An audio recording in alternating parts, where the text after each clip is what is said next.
Hello, hello, and welcome to Onyx Path Con presents Trinity Continuum Adventure. I am your story guide, Scott. My pronouns are he, him, and these are the players for this evening. I'm going to let them introduce themselves. Let's start to my to the left of myself on the screen with Crow. Please introduce yourself. Hi, Crow, it. Look at this. I am happy to be here in this fine state of, yeah. Awesome.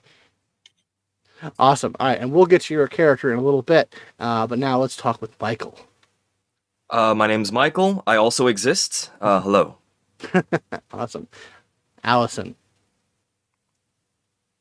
Hi, I'm Allie, and I am here. It's going to be a good time. Oh, I love the enthusiasm. And finally, Jeremiah. I am a figment of your imagination. We got him. We got him, guys. We found one. Yeah, We found them. yeah. All right. You really need to upgrade your imagination. But I am here to enjoy myself. Excellent. Okay. So we begin on the northwest coast of North America, in a place that will north of a place that will one day be called Vancouver, and then will one day be called Cascade. There is a bay. And in older times, there was a waterfall coming down from a mountain outcropping. And on the beach leading to that waterfall, thousands of years ago, a man walks. He walks away from his companions, holding a glowing compass in his hand, leading him to a trail that leads behind the waterfall. Jeremiah, could you please describe your character for us, please? An elderly looking gentleman with long gray hair and beard, heavy set, dressed in the robes of a scholar of his time, walking with a staff and a satchel, carrying this compass, looking mildly confused. Indeed. Thousands of years in the future, the landscape has changed significantly. Very little of the lush growth that was here still grows. Perhaps some shrubbery here and there, but it looks as though this area has been through a fire of some sort, and perhaps even more, as chunks of the landscape are missing. As a hovering personal automobile skims along the edge of the coast leading up to the bay. Michael, please describe your character. Wearing kind of an off-white, almost gray synth leather type of large coat, and with all these rather of the time suit. He's well kept, but he's not entirely wealthy. But you do notice a small kind of red glow in the whirring of his eye, as he has quite the bit of glass installed. And he's kind of looking around, kind of just checking the area a little bit. And who is this person? Hovering right over. What is their name? My name is Silas. Silas. Silas, you are a member of not a Project Bros, but Proteus Division, part of the Aeon Covenant. And you and your team are currently attempting to find evidence of an aberrant cult operating in the city of Cascade. Uh-oh. Oh. My thing went. And I'm back. Sorry. Yes, in the city of Cascade, there is an aberrant cult operating. And you, through lots of research, have a lead on someone or something that might give you more information about that cult. And that has led you to the north of the city, out into the wilderness, out into the wastelands that have been torn apart by the Aberrant War. But you believe that you have found something. A lot of old records about missing people in the area. A lot of strange occurrences around this bay that goes back years through records that have been torn apart and fragmented by the data storm that occurred, by the crash that occurred at the end of the Aberrant War. But you're certain, based off your research and your investigations, that someone in this area knows something. And so you are leading your trail. You said it's supposed to be a bay with a river that leads to a cave. And you think that someone who knows something is hiding out in this cave. So as you kind of skim your way around, as you hover above the cracked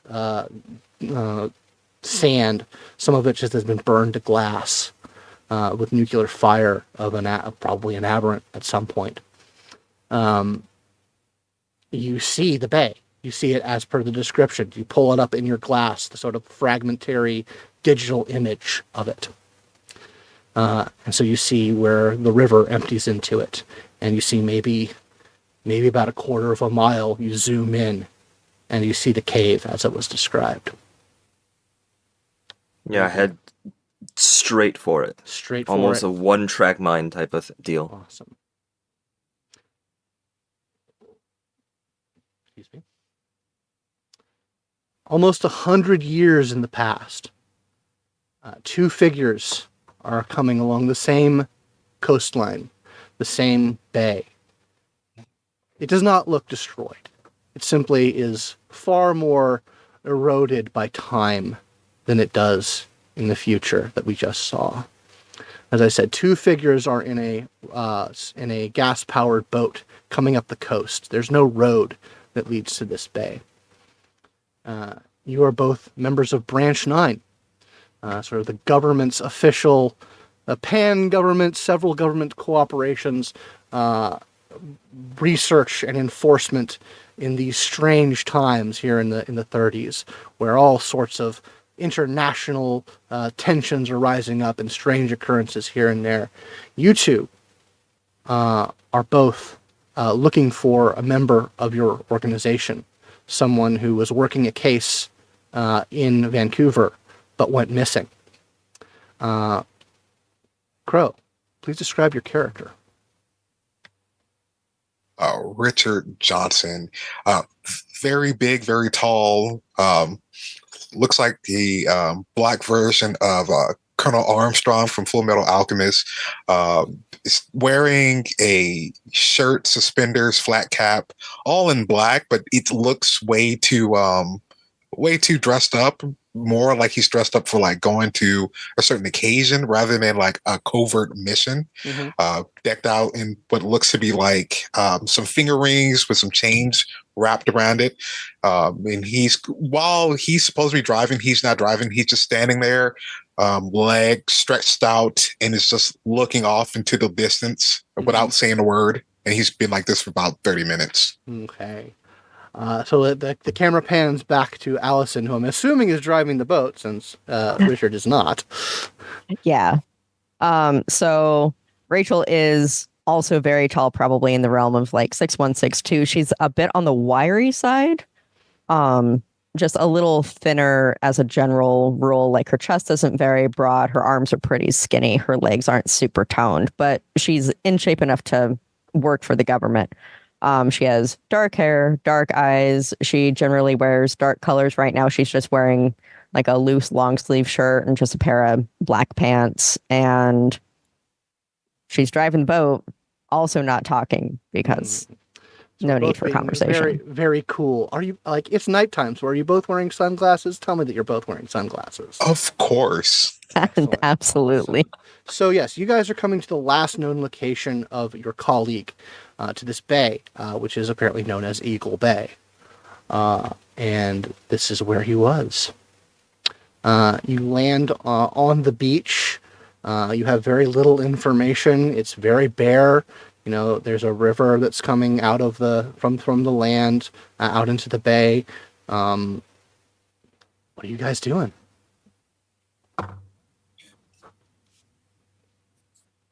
He's going to do one of these numbers. I don't hear anything. I think he's dead. Well, we haven't really looked for him yet, have we? No, right. Are you out there? There's He's the not responding. chirping of cicadas in the summer night. I'm gonna park the boat and turn it off and get out of the boat. All right, Richard, come on. He just hops out, kind of scoping out the place because this would technically be his first time on this side of Canada. All right. What approaches are you guys taking for doing investigation? What skill would you guys like to use to try and find information from this sort of barren and quiet bay?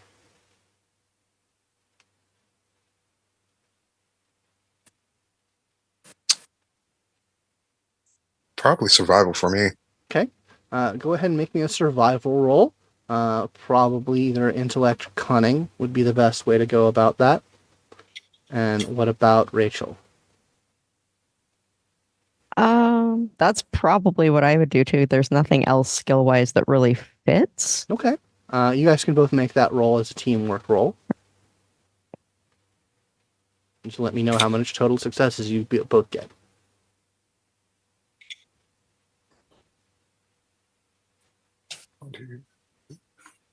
So 4. 2. 2? Okay. So, yeah, you guys sweep the bay. You guys sweep the beach. You've got your old, big chunky flashlights out as you scan the beach looking for signs. And there's a lot of animal tracks, a lot of sort of natural wear. But eventually, Richard, your light shines on what you are certain, even though it's mostly kind of washed away, you're certain is a boot print leading inland. Found tracks. I think this is tracks. Might be his tracks. Or it could be someone else's. But I definitely found boot tracks. Well, if nothing else, we should follow the boot tracks to where they lead. No blood, right? No blood? No blood right now. Good. That's a good sign. Not right now. So yeah, you guys follow the boot tracks, and it leads you to the river, and then further inland. And as further away you get from the beach, from sand into soil, they are more prominent boot tracks leading up to what appears to be the source of the river, which is a cave coming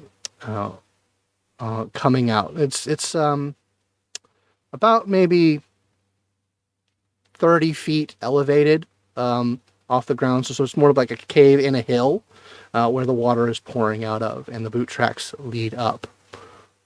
And our screen splits into 3 ways as we see the operatives of Branch 9. We see the agent of Proteus and the ancient Gregarious the Wise, all following a similar trail leading to the same place. As you get behind the waterfall into the cave, you are eventually confronted with an old wooden door that seems to be worked into the rock in this cave. It is adorned with stained glass that is thick enough in its dye that you can't really see through. You can see some light coming out from behind it. You check the handle. Those of you who are familiar with such things as doorknobs, but Gregarious is smart enough to figure out a doorknob. I'm pretty sure he could figure that out. It is unlocked, and so Siljan and Gregarious open the door. Which of you opened the door? My people from Branch 9. Oh, me for sure. Absolutely, you for sure. Awesome. So yeah, you open the door. It's very strange. Yeah. As I'm opening the door, is it possible for me to kind of go through and kind of have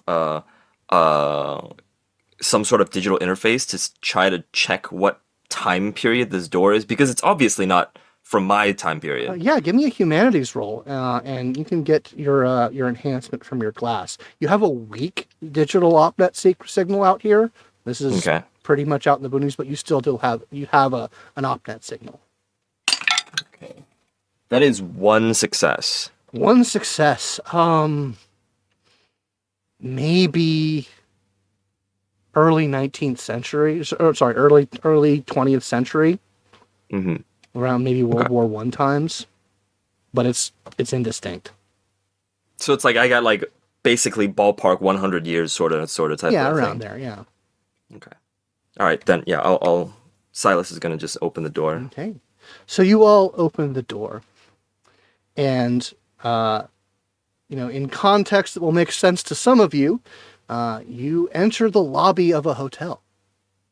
It is very, very well appointed. This is sort of an old school luxury hotel. There's a chandelier coming down, two big curved staircases leading up to a balcony area. For the people from before BC, this all tracks. You guys know what you're looking at. Gregarious, this is another thing that you're encountering that defies all description to your ancient perspective. But Some nonetheless, sort of- there it is. Some sort of temple, obviously. Some sort of temple, yes. And as you're coming in, sort of over the speakers, there's a refrain playing, some old or new or ancient song or song that has yet to be written, beckoning you, welcoming you to the Hotel California. You can check in any time you like, but you can never leave as the door slams behind you. And all four of you are here in this lobby, having apparently all just come through the same door. And there's no one else here. The desk is empty. Was there an order in which people show up, or did No. we just kind of like separated it? Suddenly, just everybody showed up. Suddenly, and- everyone is here. I'm going to assume that none of you are from my time period. Do I recognize the language? No. It is. You recognize it in that you heard it coming out of that. It comes out of the voice of that bird, but you don't know what it means. Some ancient Greek dialect. Gregarious is. I don't know what you're talking about, but this is some sort of temple. Are you a priest? If anyone would like to roll humanities to understand ancient Greek. I was about to ask if there was anything that I had, but I mean, I don't even think I would have a signal here. You do have a signal. Oh, okay. It's like your glass reconfigures itself, like you're on a different network. Okay. But you actually you can see it. It's sort of re-encoding itself, and if you're curious about it, you can say you're no longer on an OpNet network. You're on Wi-Fi. Okay. But yeah, did anyone make that humanities roll? No, I did not get a success. Okay. All right, yeah. So you guys are. He's literally it's Greek to you. It's at this point that a door behind the receptionist desks opens up, and a young woman dressed in sort of very, like I said, early turn of the 19th century clothing comes out, and sort of just shocked a little bit, and she speaks first in English and then in Greek. Welcome to the Hotel Cascade. we should take care first of your communication issues that you might having. And she pulls out a bottle and a couple of glasses, 4 glasses to be precise, and pours a portion of glowing golden liquid in each of them. It says, please, on the house. Then in Greek, on the house. You want me to drink this? And she turns and says in Greek, yes, it will allow you to understand and speak the languages of everyone here at the hotel. And then, Rachel. and then she says that in English, in case you were all. Rachel. But you two understand me, right? No, yeah, I got you for the most part. I was just confused by the well, I don't even know what to describe that. Like, I just heard a bunch of Rachel, what do you would Words. describe it? Yeah, words. Is that words? I think so. Hmm. Sounded like words. Not words I understand, Right, but words. right. Without care in the world, he's gonna grab one of those golden drinks and just knocks it back without even thinking about it. Yeah, you feel as you knock it back, it's very like bubbly and fizzy. Actually, a little sparky, you might say. But as it goes down into your stomach, you hear just sort of like kind of a buzzing in your ears that just gradually fades out. And the next time someone speaks another language, you will understand it. Nice. Rachel, doesn't seem poison this time. Oh, I understood that. Did you take a drink as well, Gregarious? Yeah. Same thing happens with you. Huh. Well, you haven't dropped dead, so I guess it might be okay. And I'll drink whatever is in this glass. Yeah, same Skeptical. sensation, same Yeah, buzzing skeptical. in your ear. Yeah, waiting till everybody has started like communicating with each other and kind of believing the fact that that might be something that is actually possible, then I will take my drink. Yeah, same sensation, and the next time someone speaks in another language, you understand it. Whose temple am I in? Well, I won't say that it's not a temple. It is, as I said, this is the Hotel Cascadia.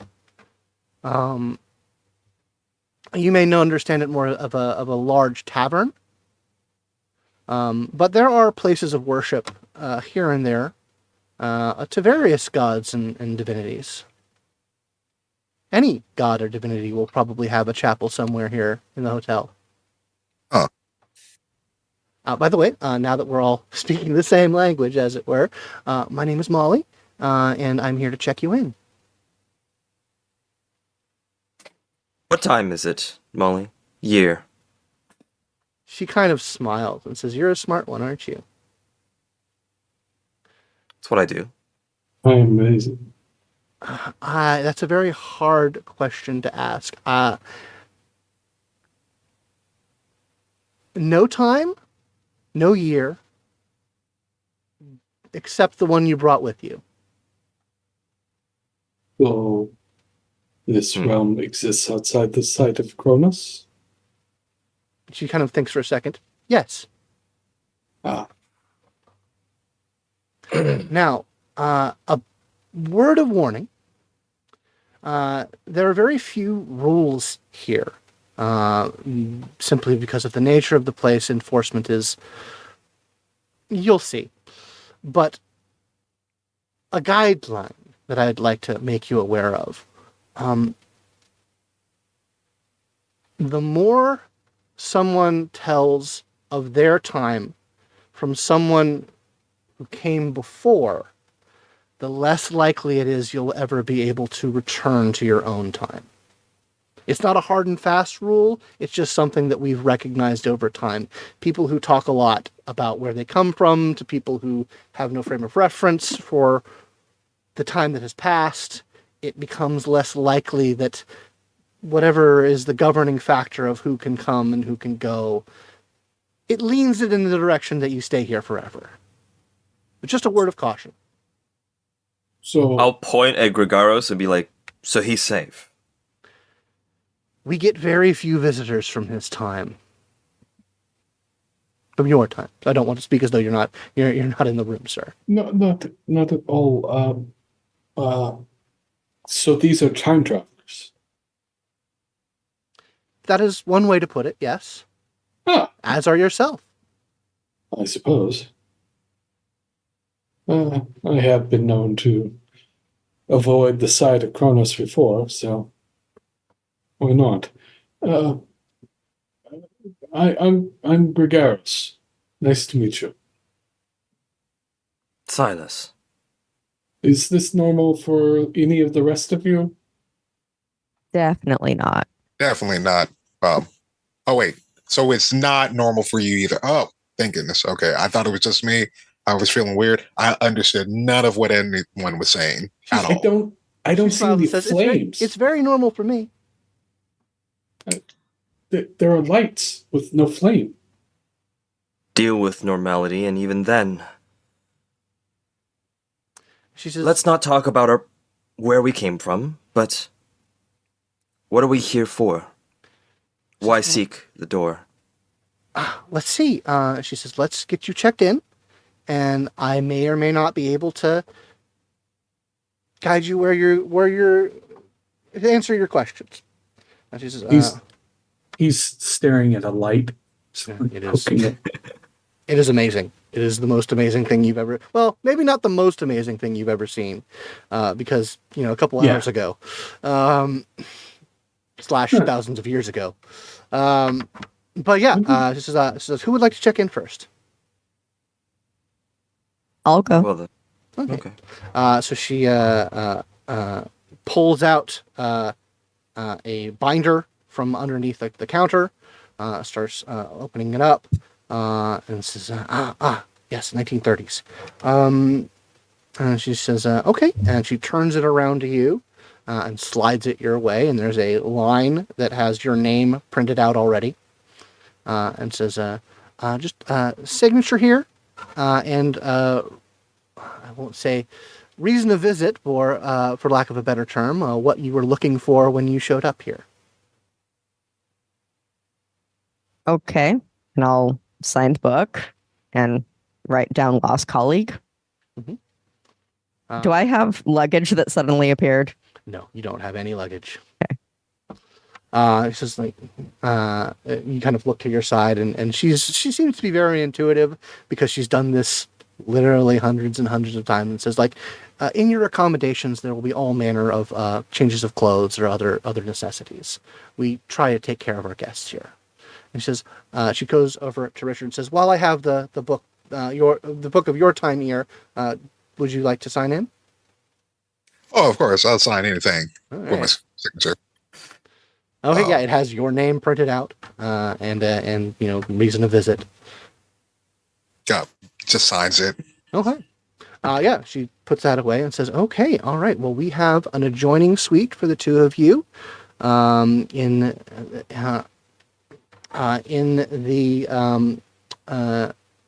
the society wing. And she says, if you'll wait for a moment while I get your fellows checked in, I can have someone lead you to it. And she sort of looks between the two remaining of you. Who would like to go next? I'll kind of like motion towards Gregaros. I After you, think, good sir. because it doesn't generate enough heat, it's not containing fire in these pieces of glass. What is this causing this? I will sign in then. So she puts the binder back, pulls out a tablet, and turns it on, slides it, and it just automatically comes up to your ledger. And there's a little stylus beside it. It says, please sign in, and a reason for being in the area. I think I will sign with missing person / cultist question mark. Okay. And then yeah, I will sign. And she takes that, turns it off, puts it under the counter, and then sort of looks over to Gregorios and pulls out a scroll. And says, sir, we need to get your check-in information, please. Oh, that's extravagant. Actual paper for Just my signature? Yes. You sure you don't want me to write a treatise or something? I mean, you have plenty of time here. Most people have plenty of times, and I would love to read any treatise that you might have to read. But for right now, we need. I think the glass things are containing lightning. Similar, yes. Ah. But sir, we really do need to get you checked. Oh, right. Very good. He'll sign his name in Greek characters. Mm-hmm. There's a quill. Yeah. And your the reason you came?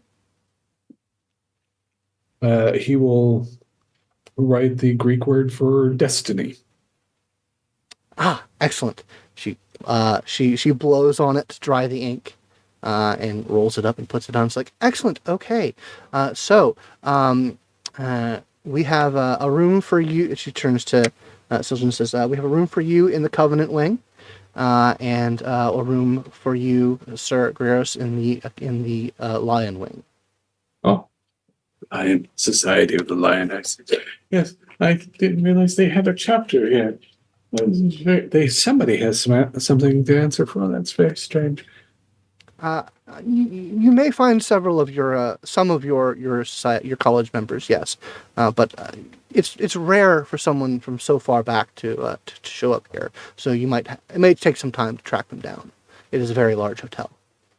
Anyway, and she taps a bell on it, and three bellhops come out from behind the balcony, the check-in desk, and approach the three groups and they ask you to follow them.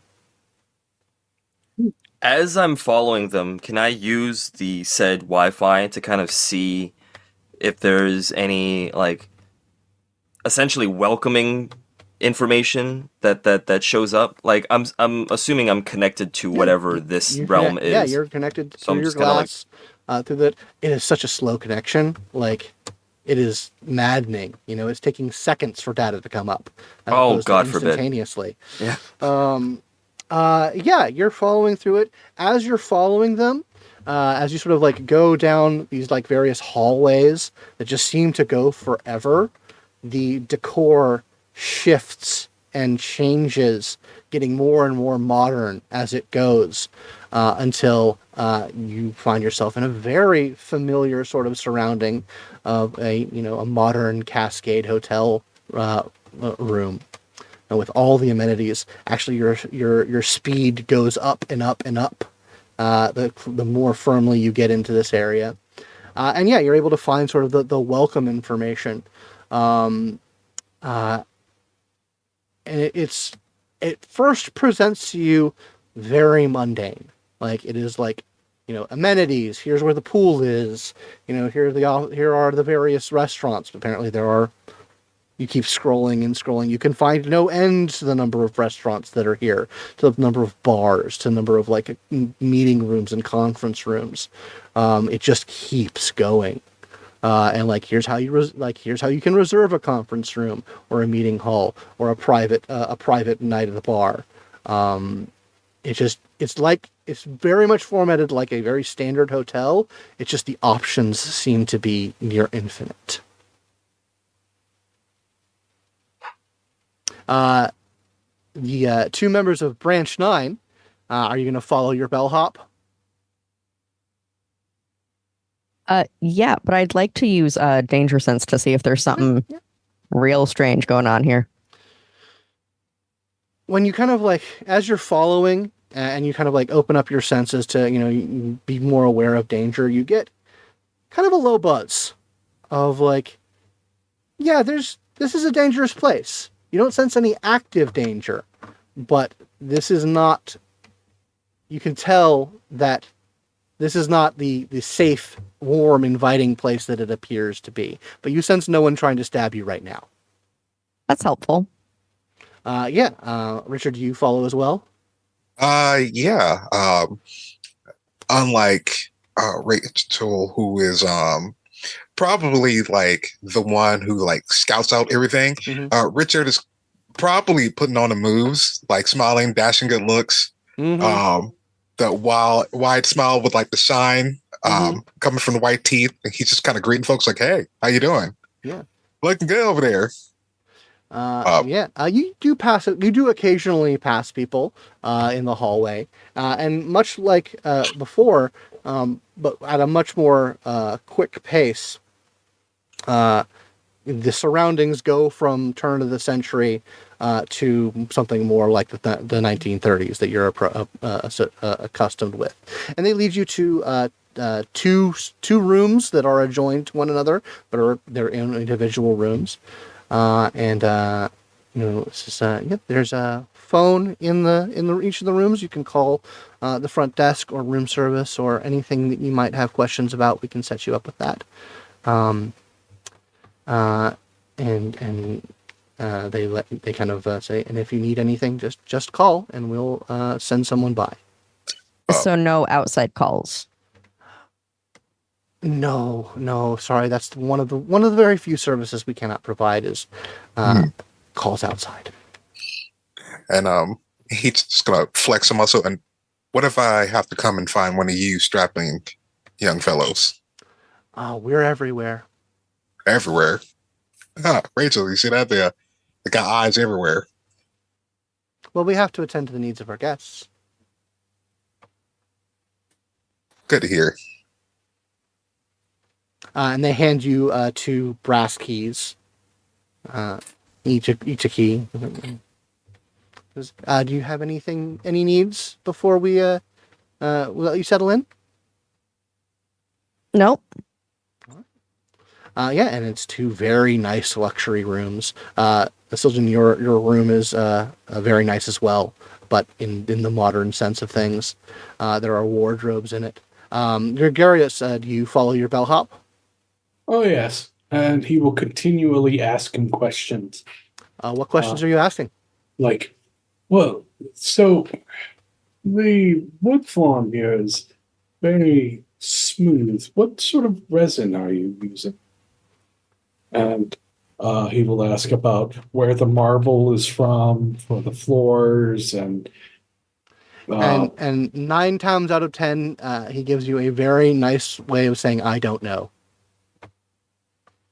But he eventually leads you down the hallways, and much as before, they get more and more more and more familiar to you as the materials become of older manufacture, older make, and like you're actually walking through like dozens of time periods, like that just keep going and going and going until eventually you find yourself in by a room that is familiar to you, like in a taverna. all right, that's very good, very good. What happened to the other people? They went to their own rooms. If you'd like to get in contact with them, you can. And he sort of takes you over to a room where there's a series of bells that are like lined up with twine that go down the hallways, and there's a pole cable. You can pull one of these, and eventually someone will come and take a message for you. That's very kind. I don't get to meet many time travelers. Well, technically you are one yourself. Anything that I can do for you or get for you while you're settling in, sir? I don't. Wine? Absolutely, Wine. sir. We Good. can send a carafe to your room post haste. Excellent. Excellent. Yeah. So all of you. Oh crap! Sorry. As I before I kind of adjourn, I'll just go over to the bellhop right before I close the door, kind of like before I slide the door in. I'll just be like, "Is it possible to leave a message for the ones that came to this place with me?" Absolutely, sir. He kind of he points his own temple and said, "There's a messaging system on the Wi-Fi." Neutral, is there a neutral meeting room? Something outside of the time periods, as to not mess with anybody's senses. There is a central bar that our innkeeper, our hotel master, he goes by many names, keeps, that tends to be the most neutral of them. It's he calls it the Green Fairy. If you could let no, wow, Green Flag. If you could let them know to meet me there, I will know the directions there already. Certainly, sir. I can set that up for you as well. Although, as he says, there is a messaging service that you can access. Thank you. So excellent. Anything I can do for you before I let you settle in? No, that's it. And there's a remote access key that gets uploaded into your system that lets you open your door. Okay. And then as soon as the door slides closed, I'll just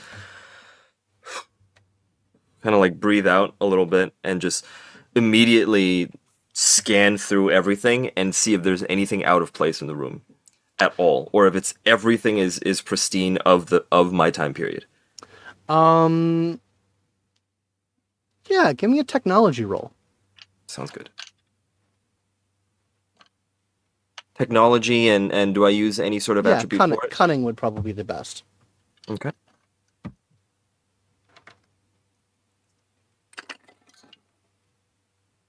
That's 2 successes. 2 successes. You scan through the room. You kind of like going through what you would expect. Any kind of like bugs or other stuff. You don't find any listening devices. You don't send things out of place, and everything seems to be of your time in this room. There doesn't seem to be any anachronisms here. That's even more suspicious. And I will, before I head out towards the meeting that I wanted to have, I'll kind of like check my persons and see if there's anything, if there's any of my belongings that like stayed with me. It's just Everything that you brought with you is in your pockets, in your any bag you might have had. It's all there. Sounds good. Okay. So you're gonna head out, try and you can obviously find the Green Fairy pretty obviously. Yeah. With your setup. So back in the adjoining rooms, what are the two of you getting up to in these very nice, fluffy mattresses, well-appointed rooms? What are you guys getting up to? I'm gonna open the adjoining door and knock on the other one if it's a 2-door system, It's like a lot of it's a hotels two-door are. setup for privacy. Okay. Richard, Yeah. Yes. we're not safe here. Oh, when have we ever been safe? Like, this feels relatively tough. You remember that time in Italy where, like, we had, what was it? Not 1, not 2, but 4 femme fatales, Tommy guns, and then it was the old nun with the bat. You remember that one? Yeah, Pretty unsafe. yeah, but we were safe until that happened. But this place, it just oozes danger, and I don't like it. Well, all the fancy places are going to be dangerous. Of course, this place is going to be dangerous. I think you're underestimating the danger that we're in, but you didn't die from drinking the glass, so that's a okay start, I suppose. I know exactly how we're going to go through this protocol. I go, I put on the moves. You do the thing with your mind. You scan out the place. You scan out the people. You tell me, hey, this thing doesn't work. Go to plan F. And then I use my fist. And then boom, we solve the mission. Like always. Yeah. Let's just find him and get sooner we find him, the sooner we're gone. Dine and dash. Love it. Both of your phones start ringing. Nah. Ring, ring. Okay, Ring, fine. ring. Since I got to be the one with apparently with manners, Dick Johnson speaking. How can I assist you, or how can I be up under you?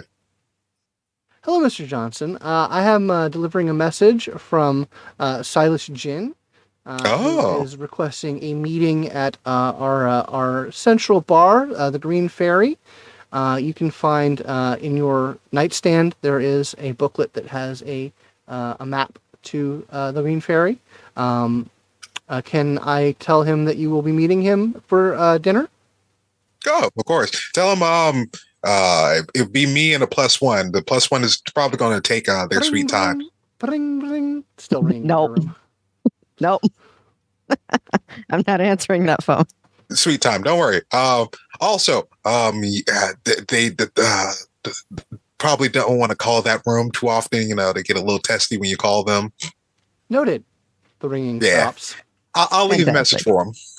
Okay, well, she is getting a similar message. So can I assume that you'll be conveying that to her as well? Oh, of course. I got you. Thank you, sir. I appreciate that. Is there Oh. anything that we can do? Any beverages or food that we can get going for you at the bar? No, I'm good. I'm good. You know what? If you can get me 2 mint juleps, that'd be great. Absolutely, sir. That's one of our bartender's specialties. I'd love to hear it. Love hearing from you. All right. Thank you. Bye-bye. Have a great one. Nick. Oh, silence. Silent. Silas. Silent. That kid. The kid. And he's just like stumbling over like the name. He's just like the one with the fancy clothes. That one. Yeah, we got to go see that one. Want to meet us in the Green Fairy bar? All right. Doesn't sound like a trap, or it didn't sound like a trap. Didn't sound like a trap. Probably not a trap. Although we got hit the last time when it wasn't like a trap. So I mean, if you got that firearm, when you might want to load it up, right? Yeah. Do I still have my firearm? Absolutely, you do. Okay. The question of what happens when you run out of bullets does come up in your mind as you're checking your firearms and your store of ammunition. Can I check my room real quick to see if there's any ammunition in there? There is no ammunition in the room. Dang. All right. Fair enough. So So so I'm assuming you guys are going to head out, or are you guys going to do anything else in your rooms, or anything else other than heading out to the Green Fairy? I'm gonna get dressed before heading out. Okay. How are you getting dressed? Yeah, there are wardrobes with all sorts of clothing. Most of it is era appropriate to you, but there are some various old outfits and some weirder outfits that get more similar to what Silas was wearing. But most of them are from the 30s. Black and gold. It's just a little fancy.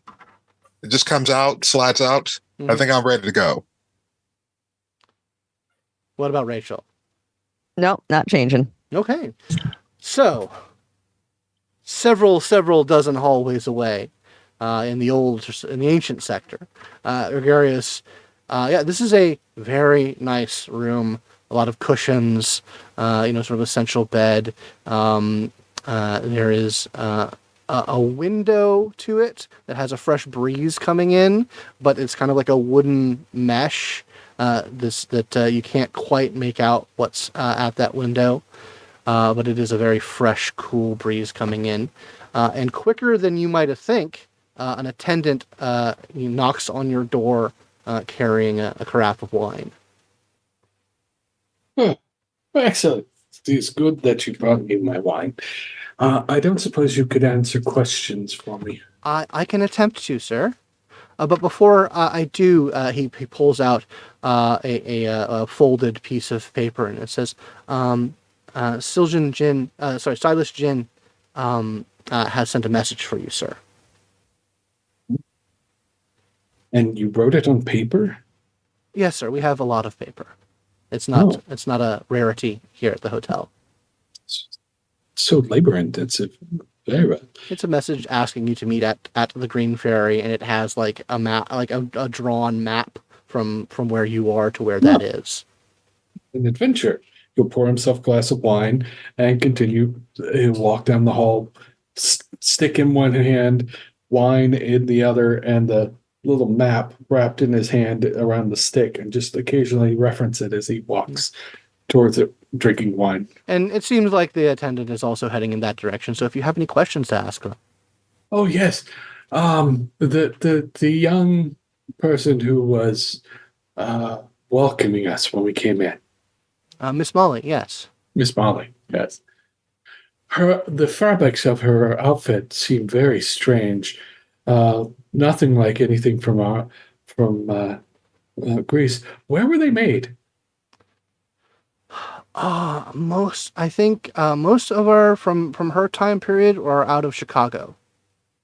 Chicago. Yes. I am unfamiliar with this land. Can you tell me something of its governance? And he's drinking. The governance of Chicago? Yes. I mean, They it's a city. city state. Then No, it's a city in a state. And the state is in the nation of the United States of America, which is itself a constitutional republic. a constitutional republic. That's an interesting idea. I've heard ideas of a republic, but nobody has actually managed to move on that. We do have what they call the democracy in Greece, but it's only landowners. Is Chicago like that? He kind of smiles and says, "No, every citizen is a member of the society and has a vote. They vote for representatives. Oh, So it's not a direct democracy." He kind of since it says, "If you don't want to get depressed, I would recommend not talking about this with Silas.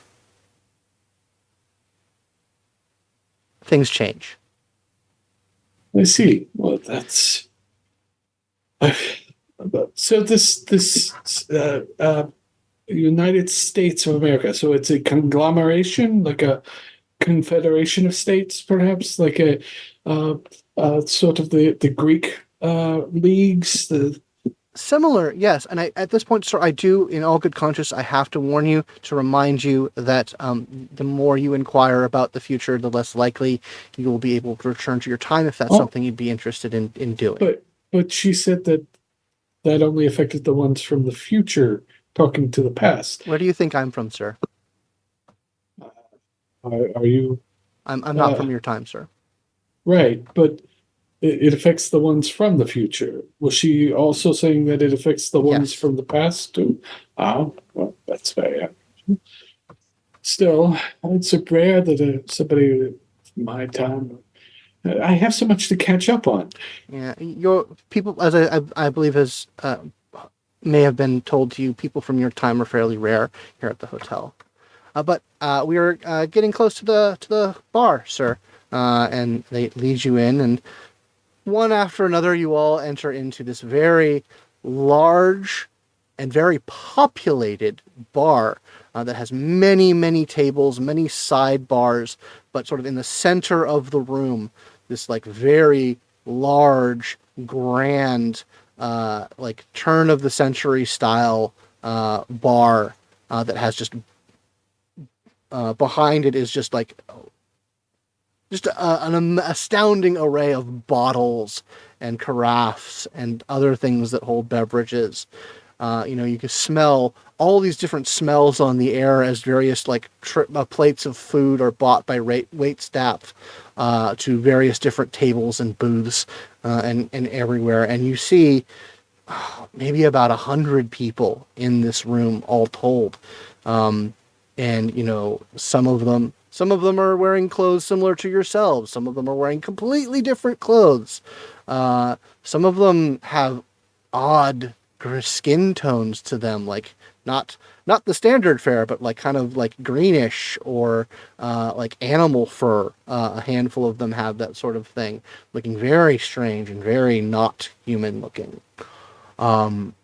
But yeah, like I said, about 100 different people all on various tables, chatting, and surprisingly, for the number of people in here, it's very quiet. Like you just hear kind of a murmur of conversation throughout all of these tables.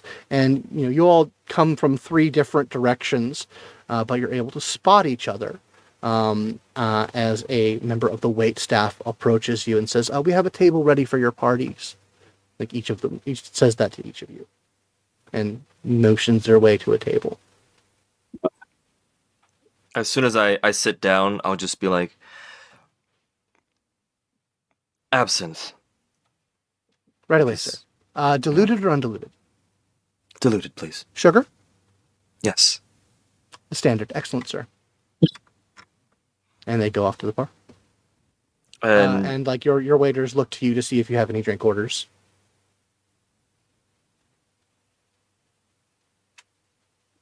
You're muted. Yeah, it's my specialty on stream. Yeah. So I'm going to wait for a little while, and I'm going to scan everyone who's sitting down to try and see if our lost friend is here. Okay. Let's go with.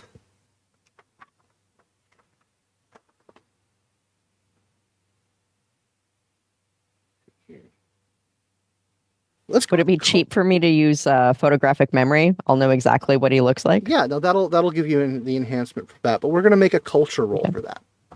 Okay, that sounds good. Trying to pick through the various people of different times and places to try and find someone that's familiar to you first off, and then identify the face from there. Okay. Culture what for me? Or Let's just go culture with- straight up? Let's go with culture and either cunning or intellect. Okay.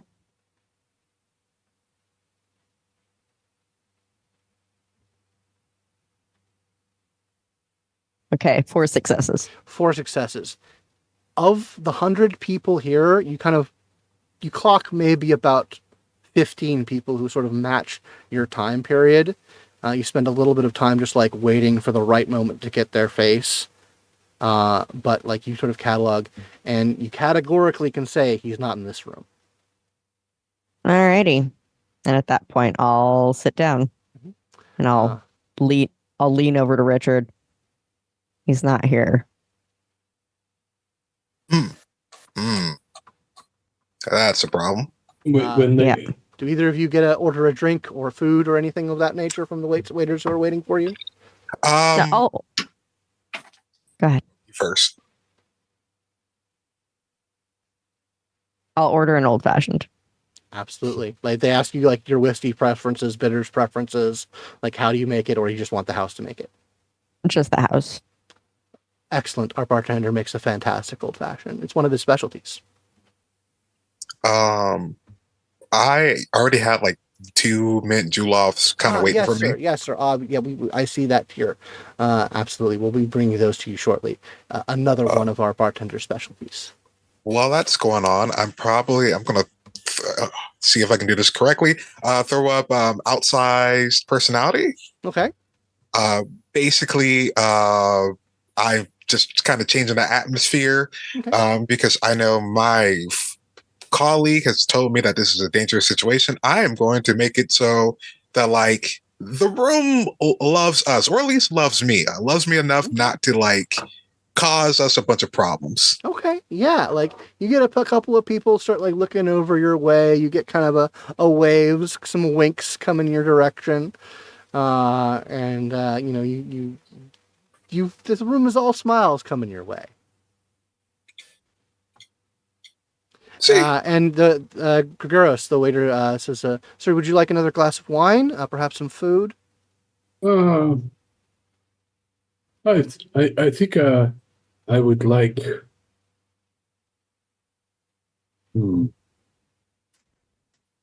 He'll point at Rachel's street. I'll have whatever she just requested. I suspect that it's not from my era, and I would like to indulge myself. No, sir, it isn't. It's a very good choice, sir. It's one of our bartender specialties. I would also like perhaps a nice pheasant or chicken, perhaps prepared with clovers to give it extra spice. Excellent, sir. We can absolutely provide that. Would you perhaps like some unfamiliar spices as well? Oh, yes. Certainly. And they go off, and are getting your various drinks and food, leaving you. And as he sits down after making that order, he says, "So, did any of you send a giant mechanical bird through time to attack us?" No. No. No. Very good. I actually called all of you here because we came through that door. And also that we definitely have some sort of reason for opening the door. Yes. I was told that I had a destiny. I had to follow the compass, and the compass led me to the door, and I opened the door. I was hoping it was less open-ended than that. What about the two of you? We followed boot prints to a cave to the door. Pretty much. Behind a waterfall? Yeah. There was no waterfall. It was just a cave with a river coming out of it.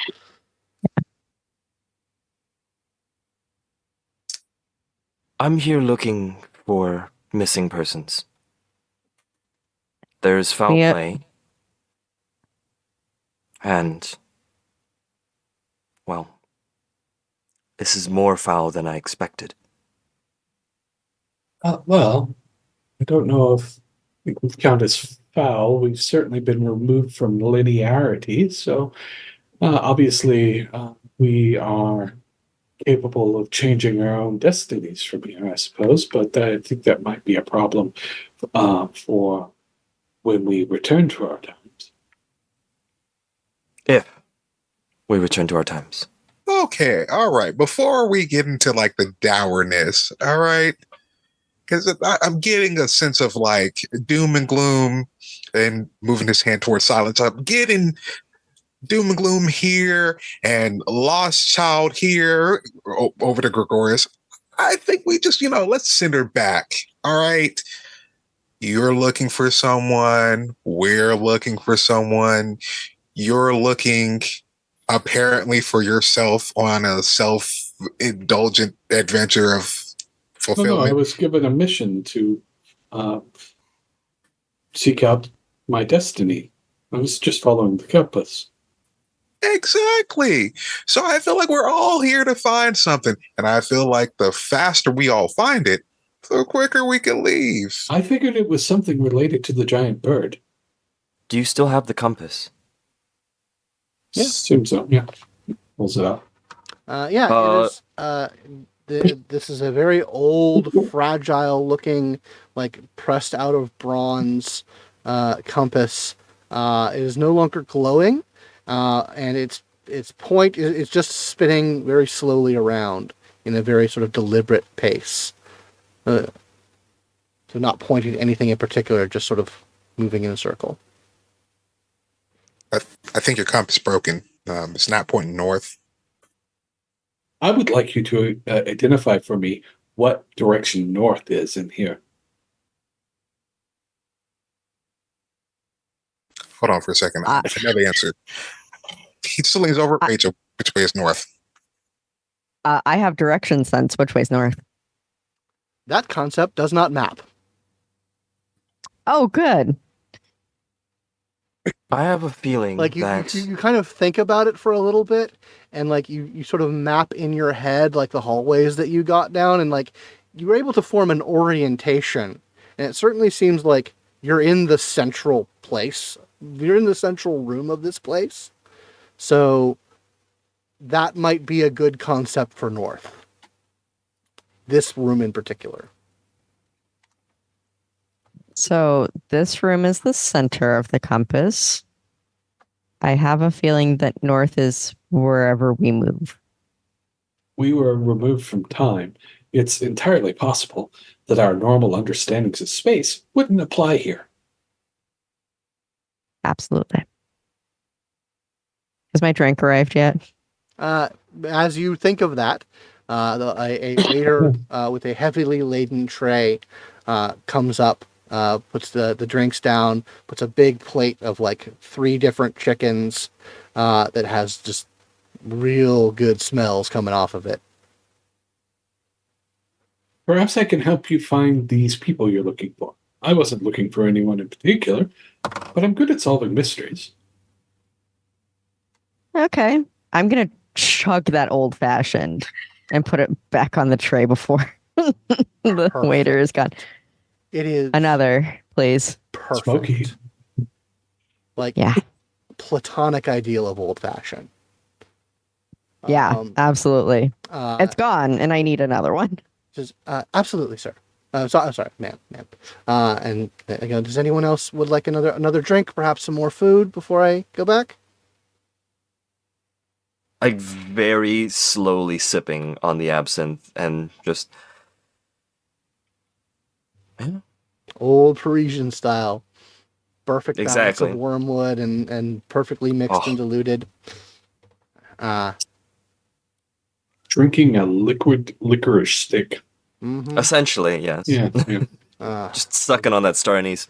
Yeah, the mint julep, cold ice. The sugar mixes right. The mint, the whiskey, perfect. And it doesn't seem to like melt at the rate that you might think it. The ice stays nice and cold and solid. And Yeah, I'm going to order breakfast Yeah. with my old fashioned drink. mm-hmm. Just bacon, eggs, toast, hash browns. Nothing fancy. Absolutely, man. We have a wonderful breakfast. We serve it all day. So I do find myself wondering, just out of curiosity, mind you, is this both of you are searching for people? Did they work for organizations you worked for?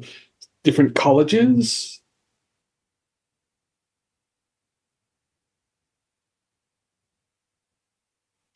Ours is a colleague.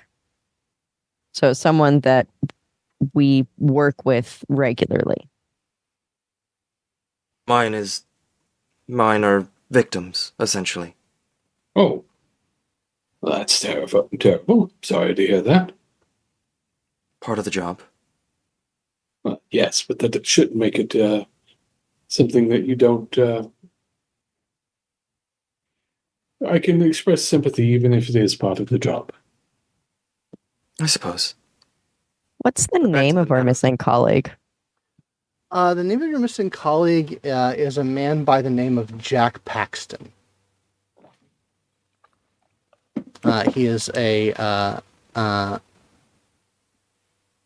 He is from America, from the United States, and he's based out of New York, and apparently followed a lead all the way from New York to here.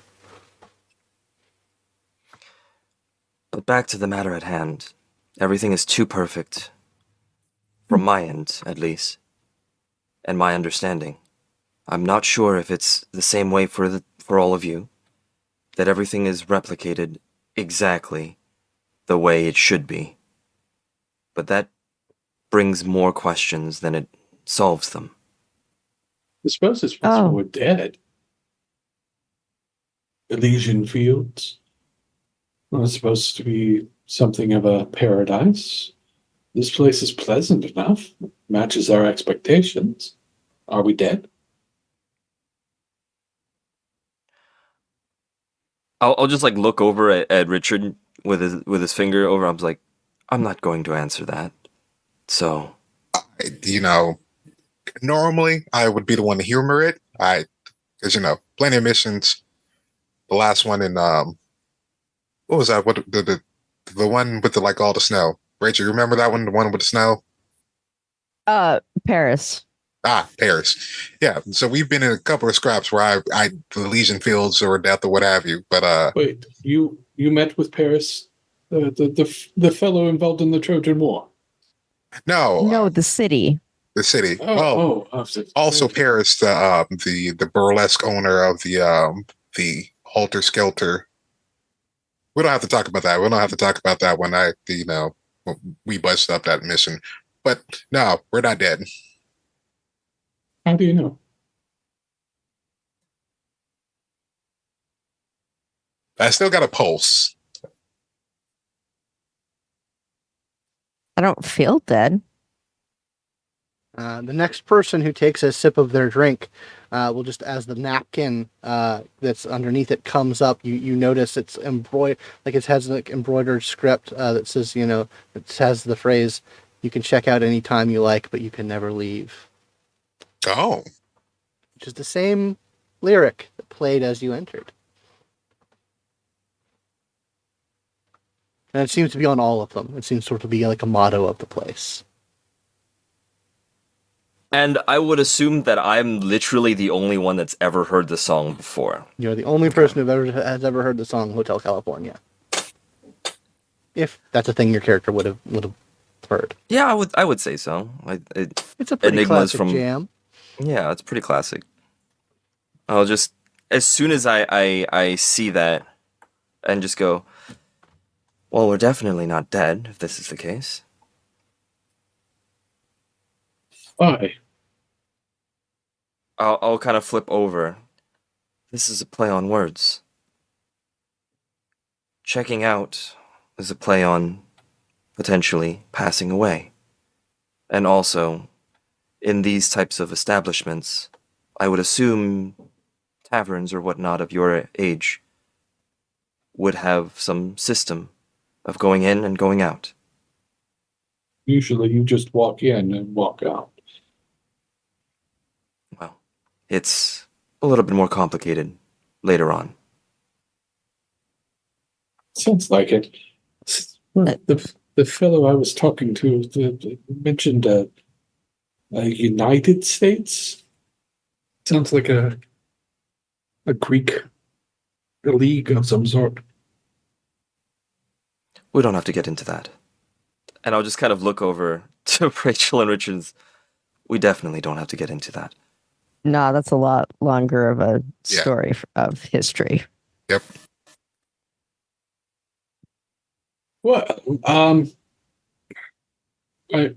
I should add that before I entered this realm, there was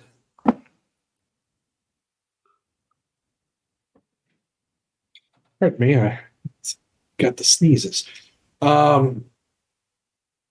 Before I entered this realm, I did have to fight a giant mechanical bird that seemed to have had technology built into it that might be related to those strange glass light sources that I've been seeing everywhere since.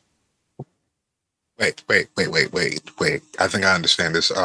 This, what do you call it? Like a metaphor or something? Did it have like metal things firing and falling down around you as it flew by?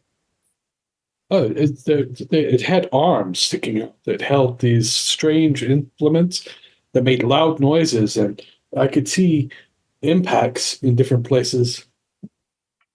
Is that a plane? I think it's a plane. Yeah. Ooh, possible fire jet.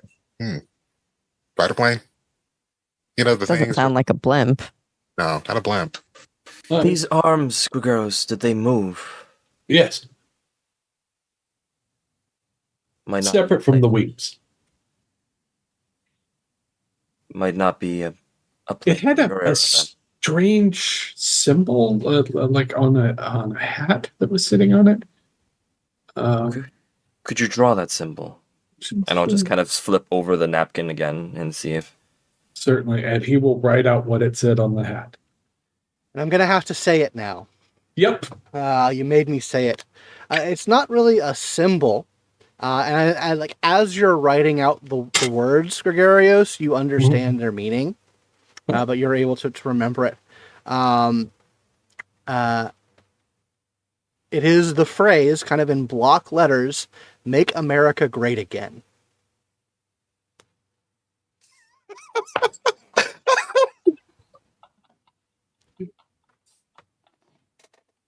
I don't get it. I thought America was already great. What is? I mean, there's some problems, but like, Sounds like Nazi shit.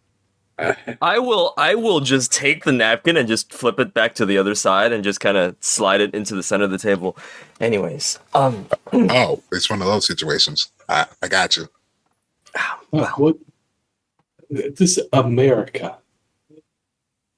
We don't need to go into it too deeply right now. Are we in America? That's a hell of a question, isn't it, Silas? That's definitely. Sorry. Yeah, I know, right? Sorry, I'm laughing at my own jokes here. Sorry. I'm just like, technically, if you open the door, I don't think we're anywhere near what any of us know as geography anymore. If north doesn't exist, if time doesn't exist, and our knowledge of space doesn't exist here, it doesn't matter, does it? Maybe we are dead. At least to the rest of time? Our family? Our friends? Oh, I would argue that if we ever go out, it wouldn't seem as if any time would have changed. Yeah, but if we can't ever leave according to the napkin, then wouldn't that make sense that we're not going anywhere?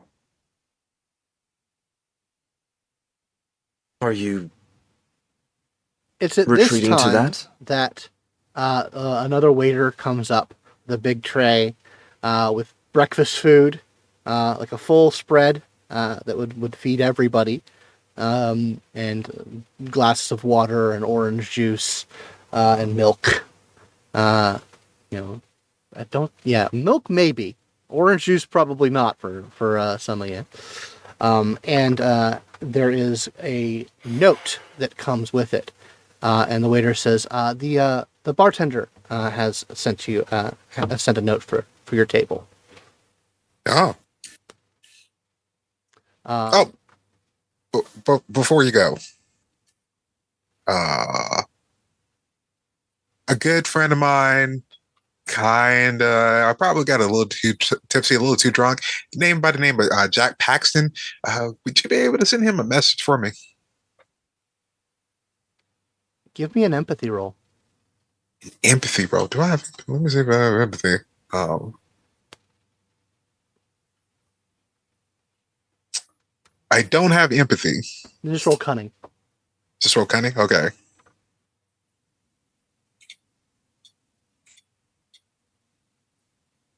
Uh, one success. She definitely recognizes the name. She says, you should probably ask the bartender about that. And if anyone opens the note, it says, when you're done with your current round and food, I would like to speak with you all at the bar. I apologize that I cannot leave my station as we're quite busy tonight. Looking forward to seeing you. And it is has the initials OD.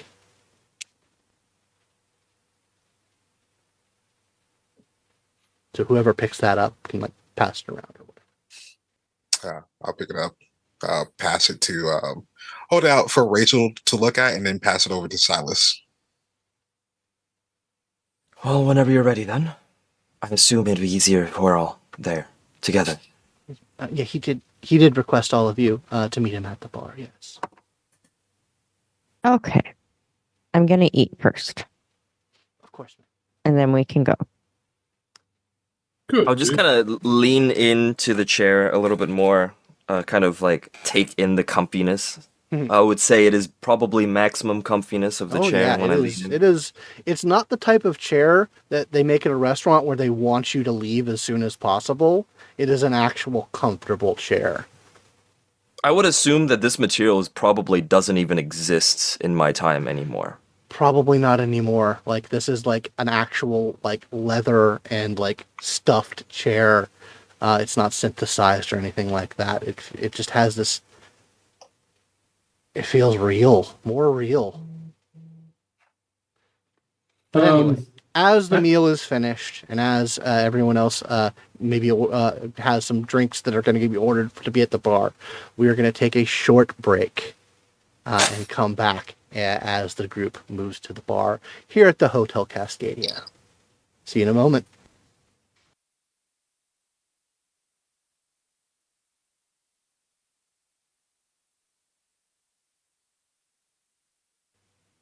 Welcome back to Onyx Path Con, Trinity Continuum Adventure. So when last we left our time-spanned heroes, they were having breakfast and drinks and chicken and all sorts of delights at this strange bar at the center of the Hotel Cascadia. And they were given a note that the bartender wants to speak with them. Anything anyone wants to do finishing up their meals before you guys get up and head to the bar? I'm literally just sitting there. I have not gotten food or anything. I'm just sitting there waiting in that sense. Just not even impatiently. I'm just kind of while I'm sitting there, I'm just scrolling at the same time through, even though definitely seems like it's slowed down here. Yeah, it's very slow here. It's still Is- still Wi-Fi, but it's like the beginnings of Wi-Fi. Yeah, I'm like Is that- having like blinking. Yeah, Anything in he's gonna- particular that you're looking for? No, not necessarily. I think I do want to check on stuff like what the like the quote unquote checkout policy is on stuff. You cannot And find a what not they checkout have. policy. Sounds good. That's what I thought. Well, like in your terms of a checkout policy, Yeah. like leaving the hotel, there's no checkout policy. There's many ways to check out here. There's Yeah. there are other bars that have like things like cocaine, or you can have any pleasure or any vice that you may want and check out that way. But there is no procedure listed in the website for There, leaving. there is a question I had. Mhm. Because I have an ability Mhm. called Philosopher's Inquiry. Your Okay. character always is aware when dramatic editing occurs in their presence, the presence of ambrosia in the environment, and the use of champions or talent gifts and related powers. Moment of concentration and an enigma or science roll allows them to determine the nature of the gift, power, or energies. Can I use that here? Make that roll.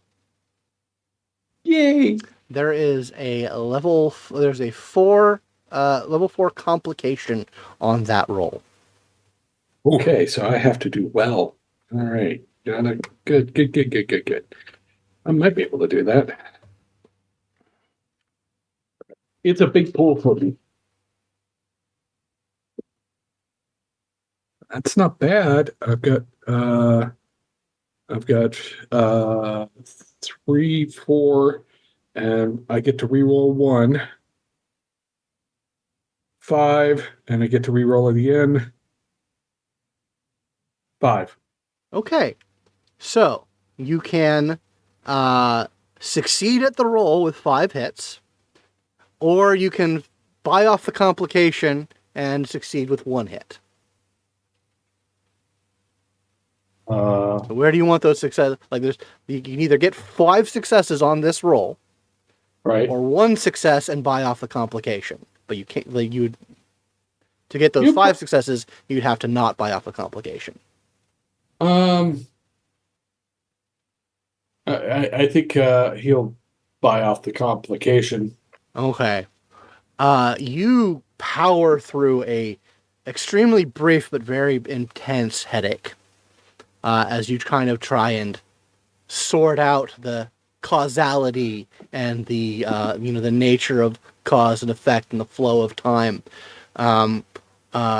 As that information just sort of like floods into your awareness and is just utterly overwhelming. Like this, as far as like the things that power can detect, this is a Gordian knot wrapped around a tesseract, shoved inside an infinite Klein bottle. It's yeah. You kind of get the degree of intensity of how much of that stuff is constantly happening all around you, but are pretty sure that you avoided a minor aneurysm by not looking too deeply into it. Okay. but I do detect Yeah, it is. the energies around me. The energies around you, and they are those specifically, like the talent gifts and that sort of dramatic editing and whatnot, is just, it's like a constant churn. Interesting. Is anyone else doing anything before you guys go to the bar? Okay. So yeah, you go to the bar. Almost immediately behind you, as you walk there, the waitstaff comes and clears your drinks and your food.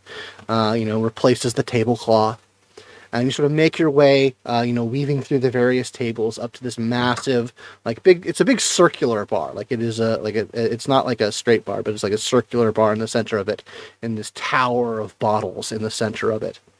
There are, you are sort of indicated to 4 seats that have been sort of cleared away and opened up for you. And as you guys are, having, a couple of waiters come by, pull the seats out for you. They're bar stools with high backs on them.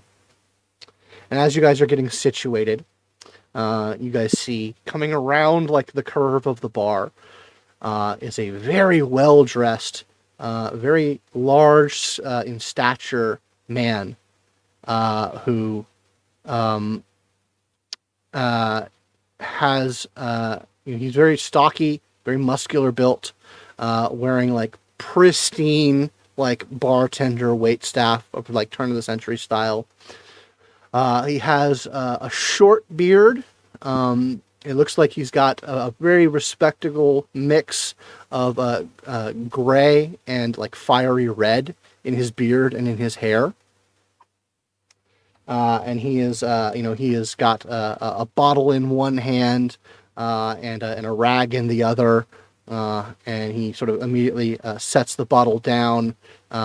He pulls out some glasses and pours 4 shots from this bottle for all of you.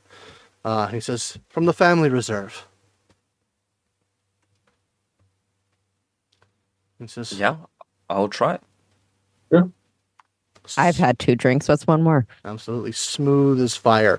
And like, so you're getting to this point, like you've got a pretty good buzz on. Yeah. But it's a very like even buzz. It's not like you don't feel sloppy at all. Oh, It's just kind of nice. Yeah. But yeah, smooth fire from this shot. And he says, oh, well, allow me to, from a member of management, welcome you to the Hotel Cascadia. It's a true joy and pleasure to see you all here. oh, management. Okay, so Yes. I'm a part of the establishment, if you will. My name is Oshin Donegal. So we were expected? Well, everyone who comes here is expected, but the 4 of you, well, let's just say some strings were pulled. Ah, do you know by who? Yes, my partners and I. For what reason? Well, that's the question then, isn't it? And who's to say that we should waste our time with small talk and beating around the bush? You were determined to be the right group of people to help the hotel solve a little problem that we're having. Now, we have problems all the time. I could go into it, but, it's neither here nor there. But usually either the management or, a couple of our guests can take care of things. This problem is proving intractable. And it's a problem that each of you have a connection to. And are, we believe, therefore, uniquely capable of resolving to everyone's consideration. And what do we get for helping? Yeah, he smiles and pulls out from behind the bar 4 checkout forms. if you like, you can go home. You can Ah, stay if you wish, but if you can solve this problem for us, we can provide a rare exit from the Hotel Cascadia. You're not meant to be here forever, unlike many of our guests. So Who built this? what? Who built this? It's always been here. Sorry. Didn't mean to step on your. Sorry about that. No worries. So are we? Scratch that. What's the mission? No bush beaten. There is someone here who was not invited. Someone who was, for lack of a better term, exiled here against the wishes of management. And he is causing a lot of problems. you can't kick him out. I mean, if you can let us go with this, I would figure you'd be able to handle that yourself. He didn't check in. Ah, There are rules to this place, rules that we cannot violate. But regardless, I think I'll just unpack it for you all. Gregarious, you fought a big bird, didn't you? Oh, yes. Quite interesting piece of that. I suppose you would, mechanism of some sort? Indeed. Yeah. And The this power is the man, source was This is the fascinating. man who brought that bird to your time. Oh, it's a bit reckless of him. He is a very reckless individual. We do not like him here. He has caused many a problems. And he turns to Silas and says, "Now, lest I appear to be advocating immediate violence, although I'm sure that might be required. This man knows of what you came here looking for. He knows about the cult that you're seeking." And then he turns to Richard and Rachel and says, "And one of the first things this man did here when he got here was kill your colleague." I called it, but I told you. Well, we didn't have proof until now. Still don't. Also fair. He said, he says, "Well, if it's proof you're asking for," and he pulls out a tablet, a computer tablet from behind the bar, lays it, turns it towards you, and you see security camera footage, which is alien to three of you, but nonetheless is a visual representation of events that has been transpired, of a tall, wiry man wearing blue jeans, flannel shirt, red cap. You know what it says on it. Drinking at the bar, and you guys recognize Jack Paxton, kind of like leaning into him and like kind of giving him the third degree, and then you see him just punch a hole through his chest, and he falls over dead. Oh, Is he some sort of Gorgon?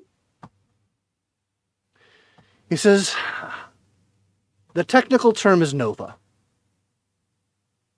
Nova. we don't have those.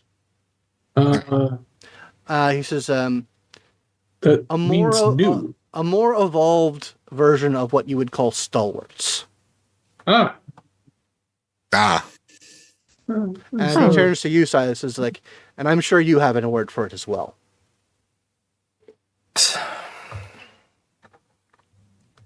So he's like a champion.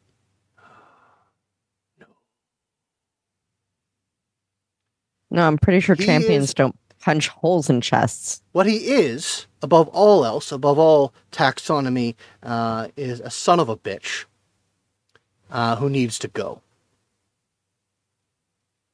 I'm assuming you don't mean he's actually the child of a dog. I wouldn't put it past him. Oh, Regardless, we've managed to entice him to a private party where he is drinking himself away. Unfortunately, even our strongest liquors don't knock him out knock him out. So this is the task I offer, and the exit, the knowledge, the vengeance, and a ticket home. Have I enticed you? Yep. Out of character, Mhm. this would be what we consider as an aberrant, correct? Yes. Okay. You would know the term nova. That was an older term for aberrant. Yes. Yeah. During the okay. But the fact that it looks human, it doesn't have sort of like the more extravagant things, it's a good sign. It means it has not been visibly gone over to corruption. There's a potential we could reason. It will be slim, but this is enticing. I have to believe that these, and he'll gesture to the bartender, individuals have tried to reason with him, haven't they? We have. What have you tried? He says, let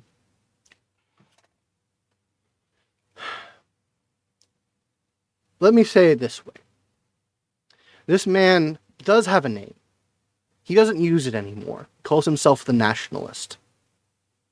oh, And he is, he kind of leans over to you. The three of you would understand the term fascist, right? right. And he turns to you and says, extrapolate out from the whole bundle of sticks thing.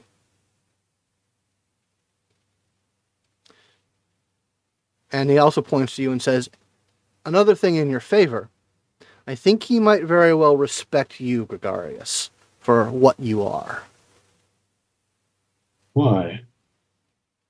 Because you are of a kin, although separated by quite a bit of time and subtle differences. Because I have abilities It is the granted by nature. Ambrosia? Yes, but it is the nature of those abilities. He is rather concerned with those abilities and differences. He thinks that those abilities put him and his kind far above normal humanity. Rightful rulers. Germany, 8 months ago. Remember that one, Rachel? That one, very fun. So many bodies. Too many bodies. He believes himself a god. For lack of a better term, yes. Oh. Well, that's disappointing. But So is there just like a door that we shove him out of? Well, the way I see it, you have two options. You can convince him to leave with one of you on your way out. He doesn't want to. We've offered him out. He kind of sighs for a bit. I have a suspicion as to why he does not want to leave, but that is actually a personal matter. Regardless, you cannot, like I say, you can convince him to come with one of you, but then he'll be your problem in your time. Or you could kill him. That would probably be very difficult, but he's very drunk right now. I have a question. Yes. These doors. Well, there's one door There's a door. at the front lobby. Yes. Is it stationary?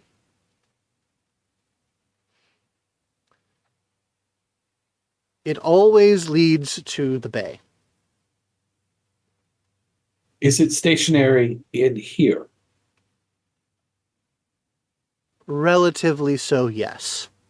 So you couldn't say change the door to the one room to the door to outside. No. It's always as far away from the center of the bar as it always is, and the room where he is quite close by. Can you rearrange the geometry of inside? To a degree, but not to that degree. What happens to this place if the door is affected in any way outside?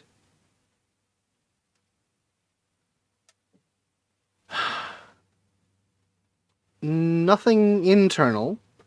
The door is very hard to break from the outside or the inside, but the door will make its way back eventually. At least in that location.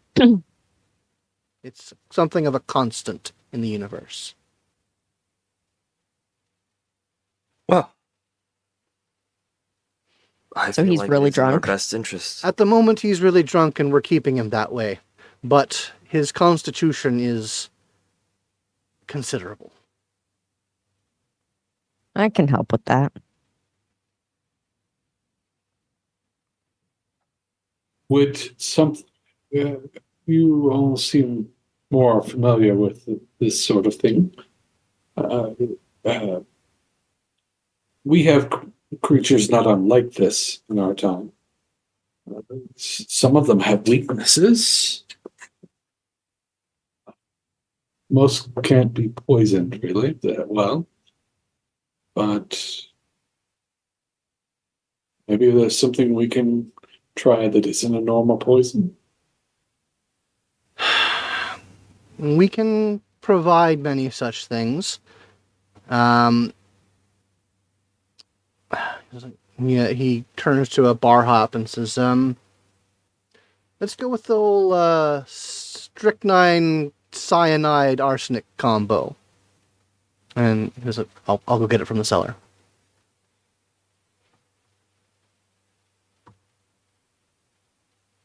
If you want to go that route, no one's stopping you.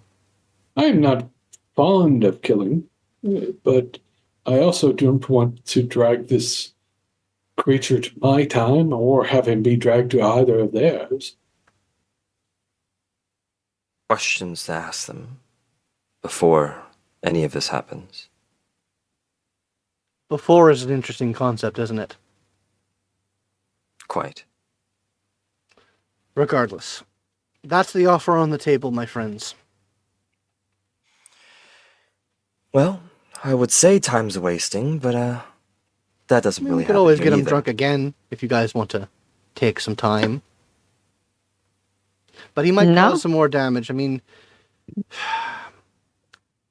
we have very few deaths here. And we, management and myself, are not fond of them. I don't suppose we could talk him into going back to his time.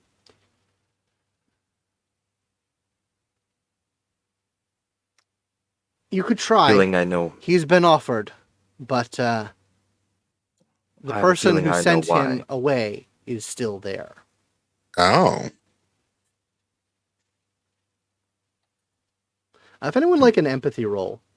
Oh, absolutely. There is something to pick up when he says that. Can I also use my... Well, no, never mind. That's not going to work because I'm not trying to persuade him, so never mind. Hmm. Crack in the ice. It doesn't work because I'm not trying to persuade anything out of him. You can use it if you want. Are you sure? Yeah. You're still trying to you're trying to suss him out. Okay. Then I will use It's crack in the ice, which gives me a +1 die to my next persuade roll. It's a one shot. I'll take it.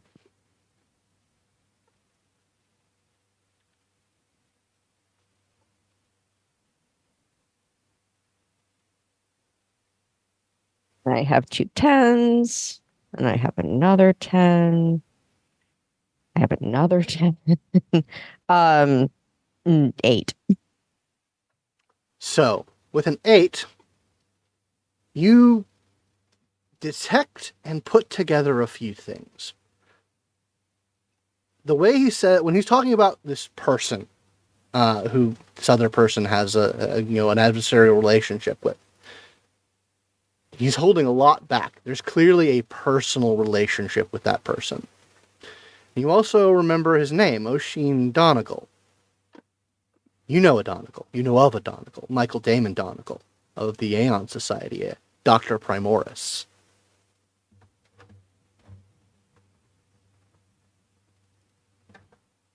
And you sense kind of like just a knot of complication in that relationship.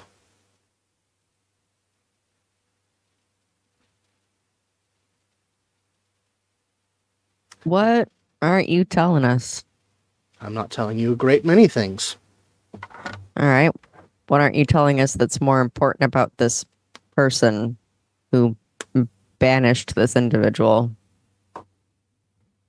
He kind of gives you like a real considered stare.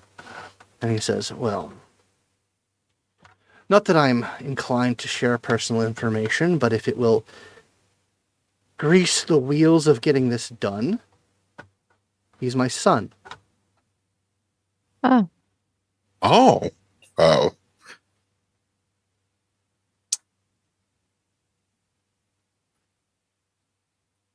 So this is sort of a domestic situation that has turned into an international situation that has now turned into a whole timey-wimey world-ending sort of, well, world-ending for you guys situation is what I'm seeing. Not that complicated. The business between me and my son has very little, if anything at all, between the business between him and this nationalist fellow. I, no judgments for me. I mean, where would children do whatever wayward kids do? I'm just saying. It's my understanding that at some point in most of your futures, Michael kicks his ass back through time, and he finds his way here from there. okay. So,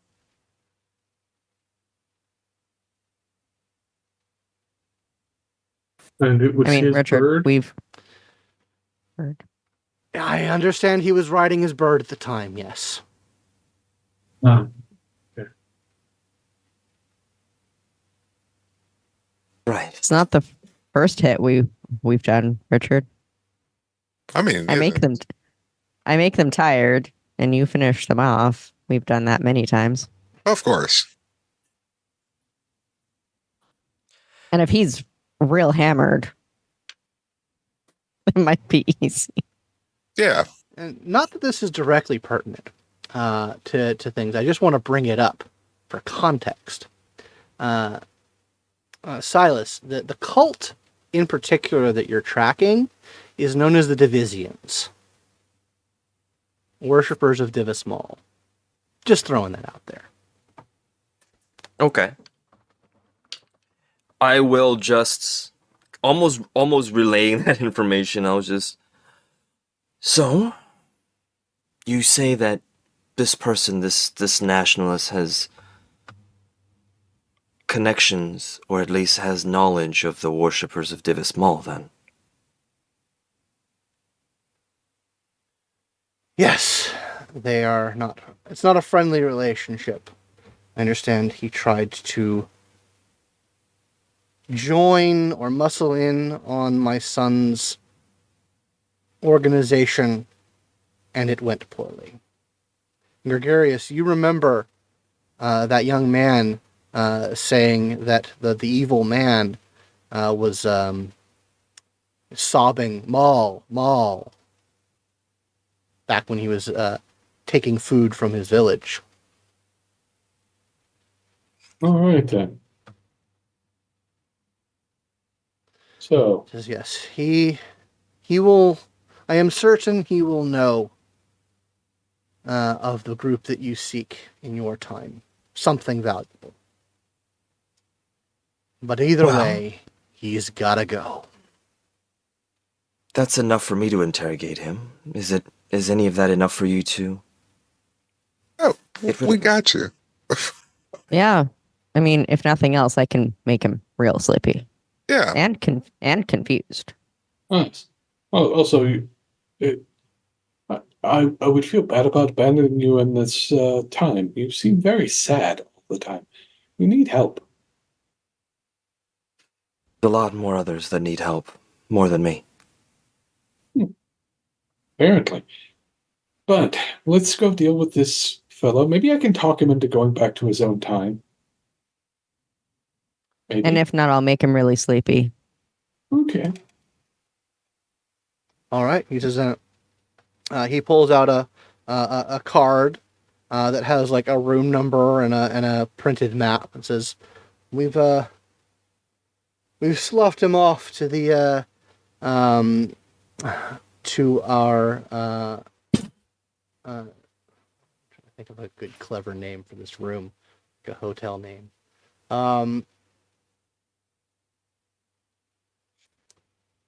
Yeah, we've sloughed him off to the Neptune room." And he says, like, "And in case we don't see each other again," he pulls an envelope out of his breast pocket, and he holds it out to either Richard or Rachel. And he says, "If you wouldn't mind delivering this to my son." I gotcha. And he says, "It would be incredibly rude to read a private correspondence between a man and his boy." You think I'm going to get in the middle of you and your son's whole reunion thing? I got you. We'll never see each other again. This place is removed from causality, but I don't think the place you want them to take the letter is. I will never see my son again. Let's put it at that. Oof, oof, oof. Domestic, and it reaches time and space. Couldn't be me. All right, let's go find this fellow. See if we can do something with him. I imagine he's like many a braggart from Sparta. Mm-hmm. Indeed, as you are following the map, and then like you see a couple of waiters, wait staff, coming with like bottles of alcohol and like buckets of chicken wings, coming to this Neptune room. One of them sort of opens the door, and you catch a glimpse inside, and you do see about a dozen people in this room. You actually do recognize like a couple of Spartans in there. And Rachel and Richard, you see some people in some Nazi uniforms. And Silas, you see a couple of FSA intelligence officers. You recognize the uniform. And they're just having a good old time in there. As soon as we walk in, is outsized personality still up?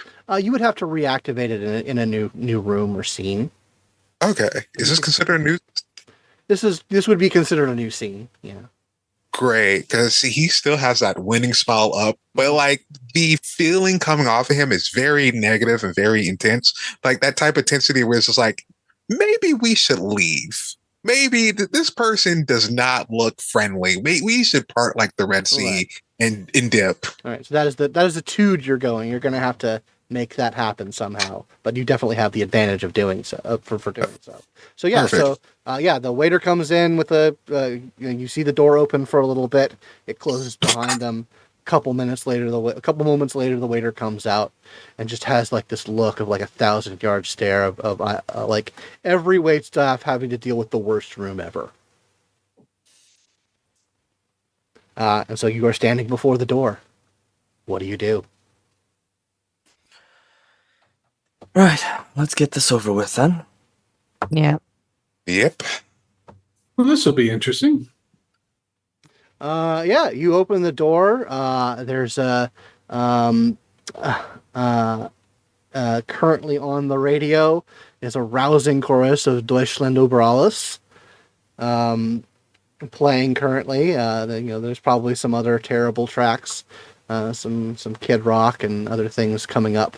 But for right now, it's that horrible anthem. And yeah, you're in a room full of drunk authoritarians, fascists, and literal Nazis. And this guy, he is kind of like sitting on a couch with kind of having this sort of drunkenly animated conversation with some guy in an SS uniform. There are bottles everywhere. A lot of like chicken wing bones and other like snack bar food just sort of scattered around. People just in various states of dishevelment. And a couple of them notice when you come in the room and kind of give you some stink eye. But everyone seems to be pretty slosh and in the mood. So no one comes and like harasses you when you come in. So how do you proceed? I will walk up to them, and is there like waitstaff around them No. at all? The waitstaff that come into this room leave as quickly as possible. Okay, so before one of them, I guess if I'm able to intercept any Yeah, waitstaff you can outside, intercept I'll the just like waitstaff. I'll grab a drink or something like Mhm. that, and as I walk up, I'll just be like, I usually say the enemy of my enemy is my friend, but at this time I just need an acquaintance. He kind Are of you the nationalist?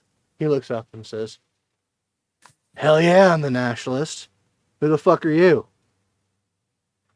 Oh, Silas. Silas Someone. says, "And what's your place in the world, Silas? Are you a god among men, or are you one of these monkeys? These powerless flat scans?" well. I I'll just kind of like, well, I dare say other types of powers, and I'll just flash my bionic eye, like just flash it glowing red, and He kind of looks and he's like, you're chromed up. Okay, all right, that's interesting. right. What are the rest of you doing as Silas engages with the nationalist? I'm Um, standing behind Silas, just sort of lending support. as soon as the nationalist opens his mouth to like drop that line, you can see Richard get up and he's just acting like he's listening to the tune, but he grabs that radio and you just hear it kind of crunch under his hand. Okay. A couple of Nazis get up. Gentlemen, it seems that we have to speak to our friend, well, not really a friend, more like we just have to have a private conversation. And I feel like you all need to go and recover somewhere else now.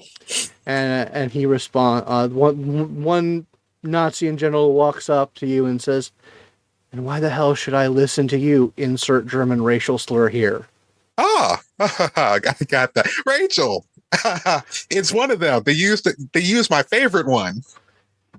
Oh, Should I good.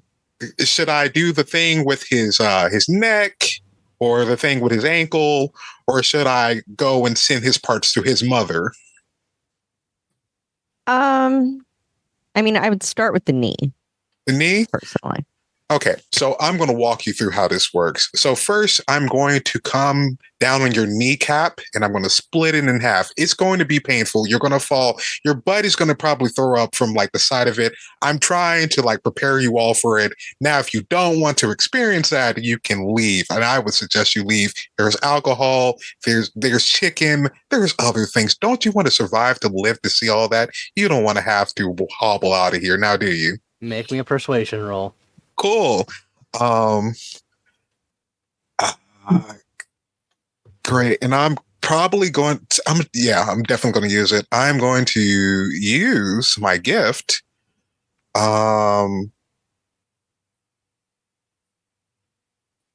No, dashing personality, dashing presence. So I can add my, what is it called? What is it called? Close combat to this because I'm crushing things. Okay, so you're being physically intimidating and Yes. yeah, absolutely go ahead and do that. Cool. And you got that bonus from the other Yeah. gift as well. I'll factor that in. So go ahead and make a persuasion roll. I would say either with manipulation or might.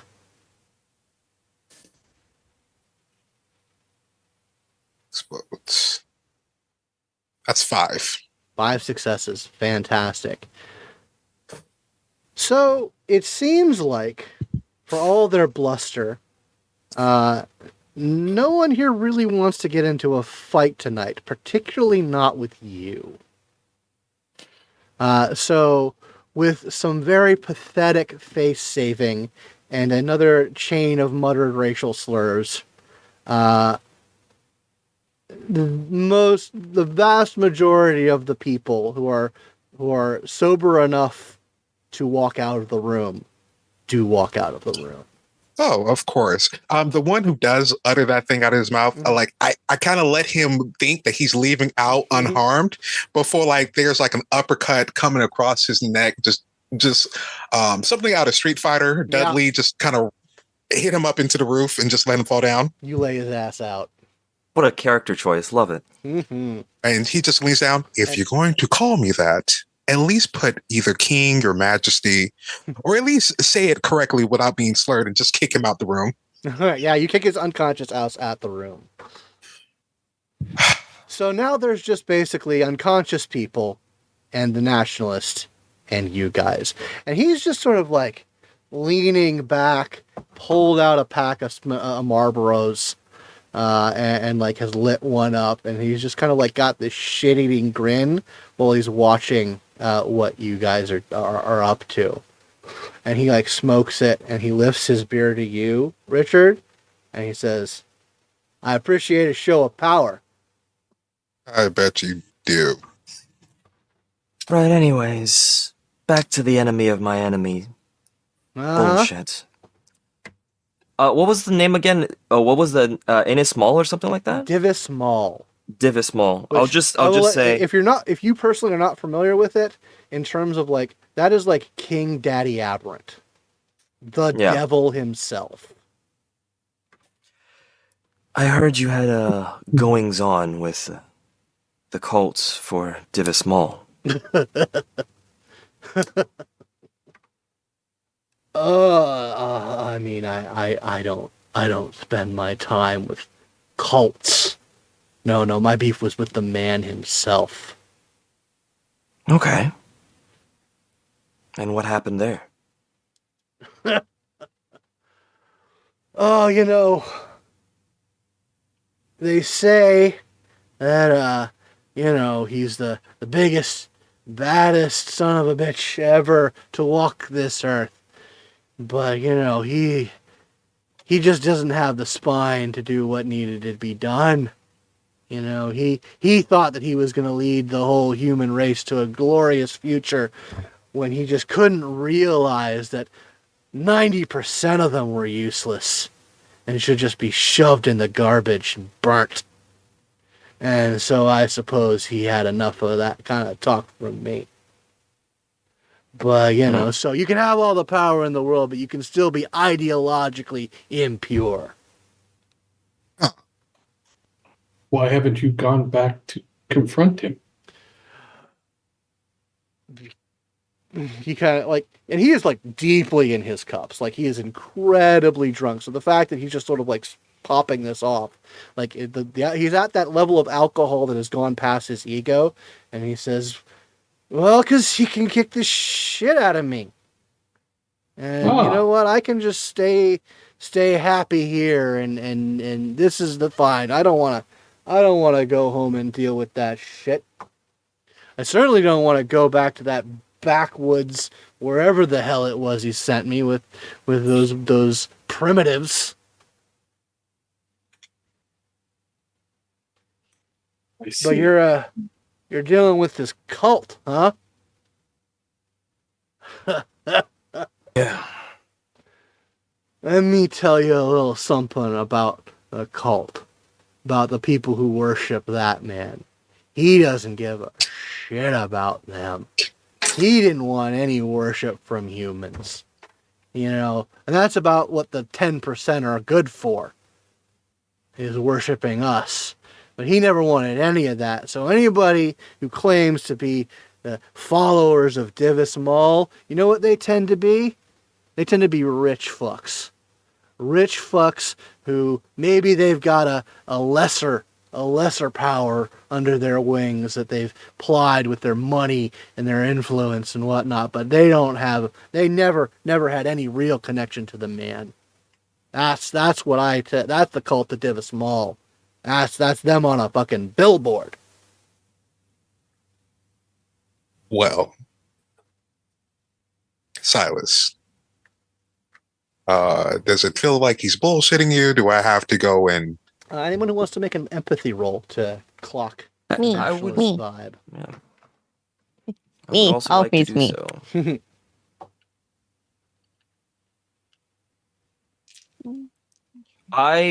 If I could, with the empathy roll, could I use my intellect to know, like, from my knowledge of how things are, could kind of like deduce what he's. Yeah, you can go ahead. Yeah, make an actual enigmas roll. Would Okay. be better to try and like use this information that he's given you to kind of follow the lead that you're actually here for.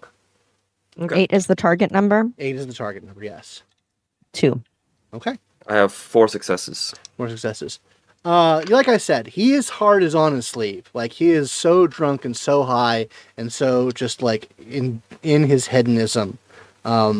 Well, you're pretty sure he would probably bullshit you if he were sober, but he doesn't have the wherewithal to try and be clever in this situation. So you think he's telling the truth? I'll kind of whisper over to Richard. I'll be like, in his state, I'd be very impressed if he could lie without any of us detecting, or at least the two of you professionals. And with that 4 successes and that information, you put together some things about the cult and about what's been happening back in Cascade. And like you've been going off the assumption that this is a cult with an actual aberrant, a powerful aberrant at its backing. But like it's kind of like you turn the page over and you look at it from a different angle, and it's like, oh no, it's the greatest superpower of all, basically infinite money. And that makes far more sense than what you've been tracking down. So, Silas, Hmm. do you think he has given you sufficient information? I'm confident in saying that whoever this cult was worshipping, very well, that age might really have passed. Oh, well then. In that case, we don't have to bother with this coward any longer, do we?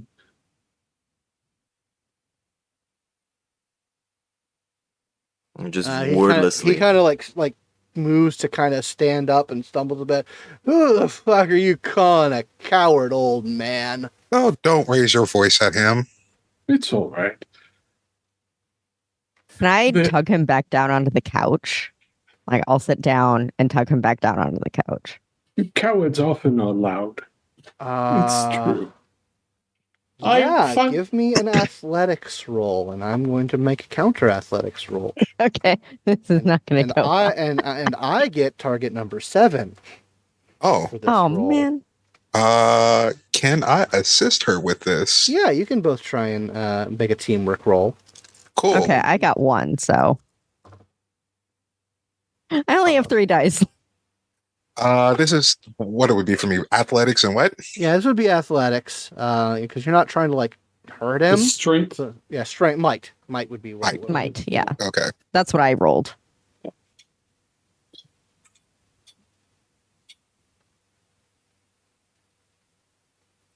Two. Roll that. Oh, 1, 2, 3, 5. Okay. Yeah, you were able to pull him down, and he rolled so poorly that he can't even buy off the complication for him to vomit down his front. So Oh, he vomits? yeah, he throws up like down his Okay. shirt. Okay. And he's like, why are you touching me? And like his Scott, eyes start to glow with like this like greenish amber light. So, Okay. Scott, I'm just to identify what Mhm. Gagaris is trying to do. Mm-hmm. He's trying to provoke him into going back to his own time Mm-hmm. because he figures he's inebriated enough that he can probably fool him. You can try and make a persuasion roll, but this situation is getting more volatile. Yeah. And you think that it's the opportunity for that is slipping away, if not impossible at this moment. But you can certainly make a persuasion roll to try and do that. If I could also, if I kind of see the entire situation and kind of also understand what's happening, could I assist in some way by just very quickly while I see this, and I'll just go, I believe that Divis Mull's time has passed and my time. So if that's the case, very well there was someone that was able to take him down. Why couldn't that someone be you? Okay. Yeah, if you guys want to make and what Gregorius, what are you saying? Like these two voices in his head, while the two Branchstein members are like barely holding on to him. What are you saying to convince him? He's going to say, "Look, I understand that people want to be great men, but it requires the courage to face the things that they are afraid of, and you're afraid of him." Okay, go ahead, and you two can both make persuasion rolls. I will say that there is on each of these rolls a 2-die complication, so you would have to buy off 2 hits, or something will happen as a result of what gets rolled off or not. But go ahead and make me a 2 persuasion rolls, please. Can I argue for cunning? Yeah, you can do cunning. Cunning plus persuasion. All right, and with that, I'm going to activate Garrus, which allows me to get a +2. Okay. To all my mental-related skills for the rest of the scene. Okay. We'll let that. Technically, this is a social roll, but I'll let this apply in this instance. All right. Well, I have 4 total, so I'll buy off the complication and then have 2 successes. Okay, noted. And I have 4 total, actually. Okay. So you're able to say these different versions of the same thing, basically essentially convincing him to get on out, and specifically going to your time, Silas. Like that's what the goal here is. Yeah. I will note that you know how dangerous a ploy you're making is right now. I'm just putting that out there, and it's something you're going to have to deal with on Sunday. Oh yeah, for sure. It's much more fun this way. Absolutely, it is. So yeah, he kind of you guys are talking in his ear, and you just kind of, it just sort of clicks in his head. He's like, Mull's gone in your time. He's not around anymore. Well, I can be that's what you're king of the telling me. fucking mountain then. All right. Yeah, let's go. Lead me like the herald of my conquering self. Let's go to your time, man. And he gets up and says, you're going back to your time? They're letting you out of here? Depends on whether or not you come too.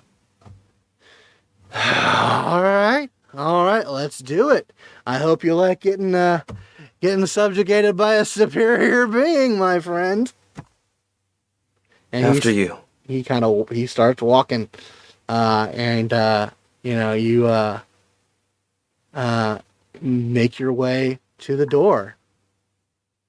I'll wait until he kind of goes through and turn to see the rest of the 3, and it's just, I appreciate all your help, if that is the case. I will make it easier on your consciences to say that although he will be a problem to deal with, it's not necessarily a problem we haven't dealt with before. Question. What would you say his family name is? I would say the only person who has any chance of knowing that information would be Silas. You would have to make a humanities roll to find the identity of the nationalist. Could I? With a humanities role and also knowing as I'm like a detective that kind of goes through a lot of information, could I actually use my photographic memory as well for this? You absolutely could. Okay. There may actually be an actual name for this guy. Hold on. 2, 3, 4, 5. So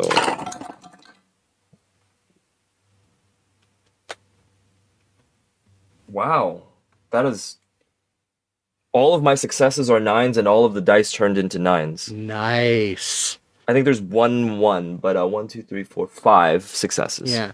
So you like do a quick like you search on your glass, like through some historical records, and like lightning quick with your memory and your research and your investigation ability, and you discover that the name of the nationalist, like the human name of it, is Barry Meldrum. Okay. And just for fun, I'll let you on a little factoid that when he first became a Nova, back in the golden age of Novas, he first called himself the Confederate, but that didn't really play very well, and so he renamed himself to be the Nationalist. Man, this guy's get this worse and worse. How low? This is a canon NPC from first edition, literally one of the worst characters. And That's great, though. They very, very like keenly did not bring him into second edition, but when he's there to be shit on, he's accept no substitutes. Yeah, no, I would love to do so. Okay, so yeah, you find his name in your historical records. I'll just since Richard asked for the surname, I believe his surname is Mildrum. I'm just saying, Rachel is good at researching things, and I'm good at, stomping out certain families of certain lineages. I mean, Wouldn't be the first time.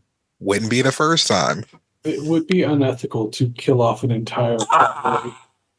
Ethics, I get it. You're the philosopher. You think about these things, but I think of more of my small winning personality and my fist and my ability to wipe out families of undesirable nationalists. All right. Troubles. So you know what?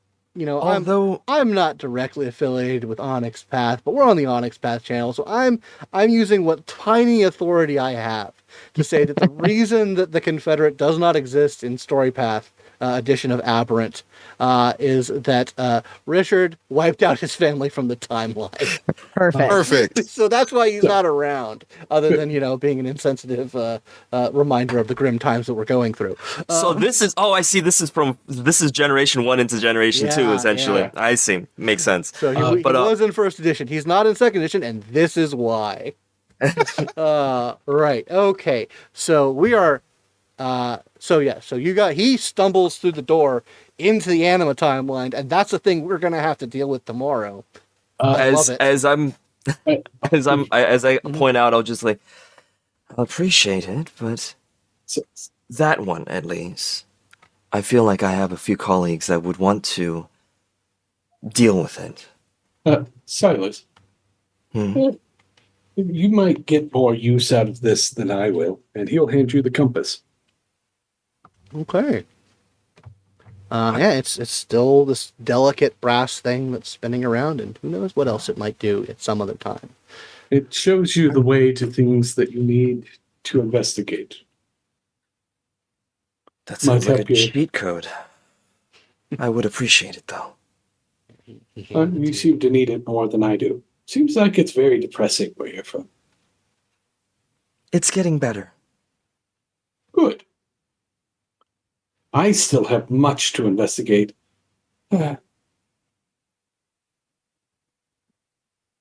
So that is Don't- the question. Silas, of course, you're heading back to your time. Yep. What about Gregarious? Gregarious has an exit pass. He can return home to his friends who are still waiting on that beach for him, ready to sail. Was there a back time home. limit? Oh, We'll see. It's unknown, but what I'm asking is, does Gregarious leave right now? No. Okay. He's going to look for a way to get into another time. Well, that is a story for another time. But for now, you are a guest of the Hotel Cascadia. What about Rachel and Richard? I'm assuming you guys are heading back to report back to Branch 9 about the unfortunate death of your colleague. Correct. You also need have a second edition to create, you know? yeah. Exactly. Yeah.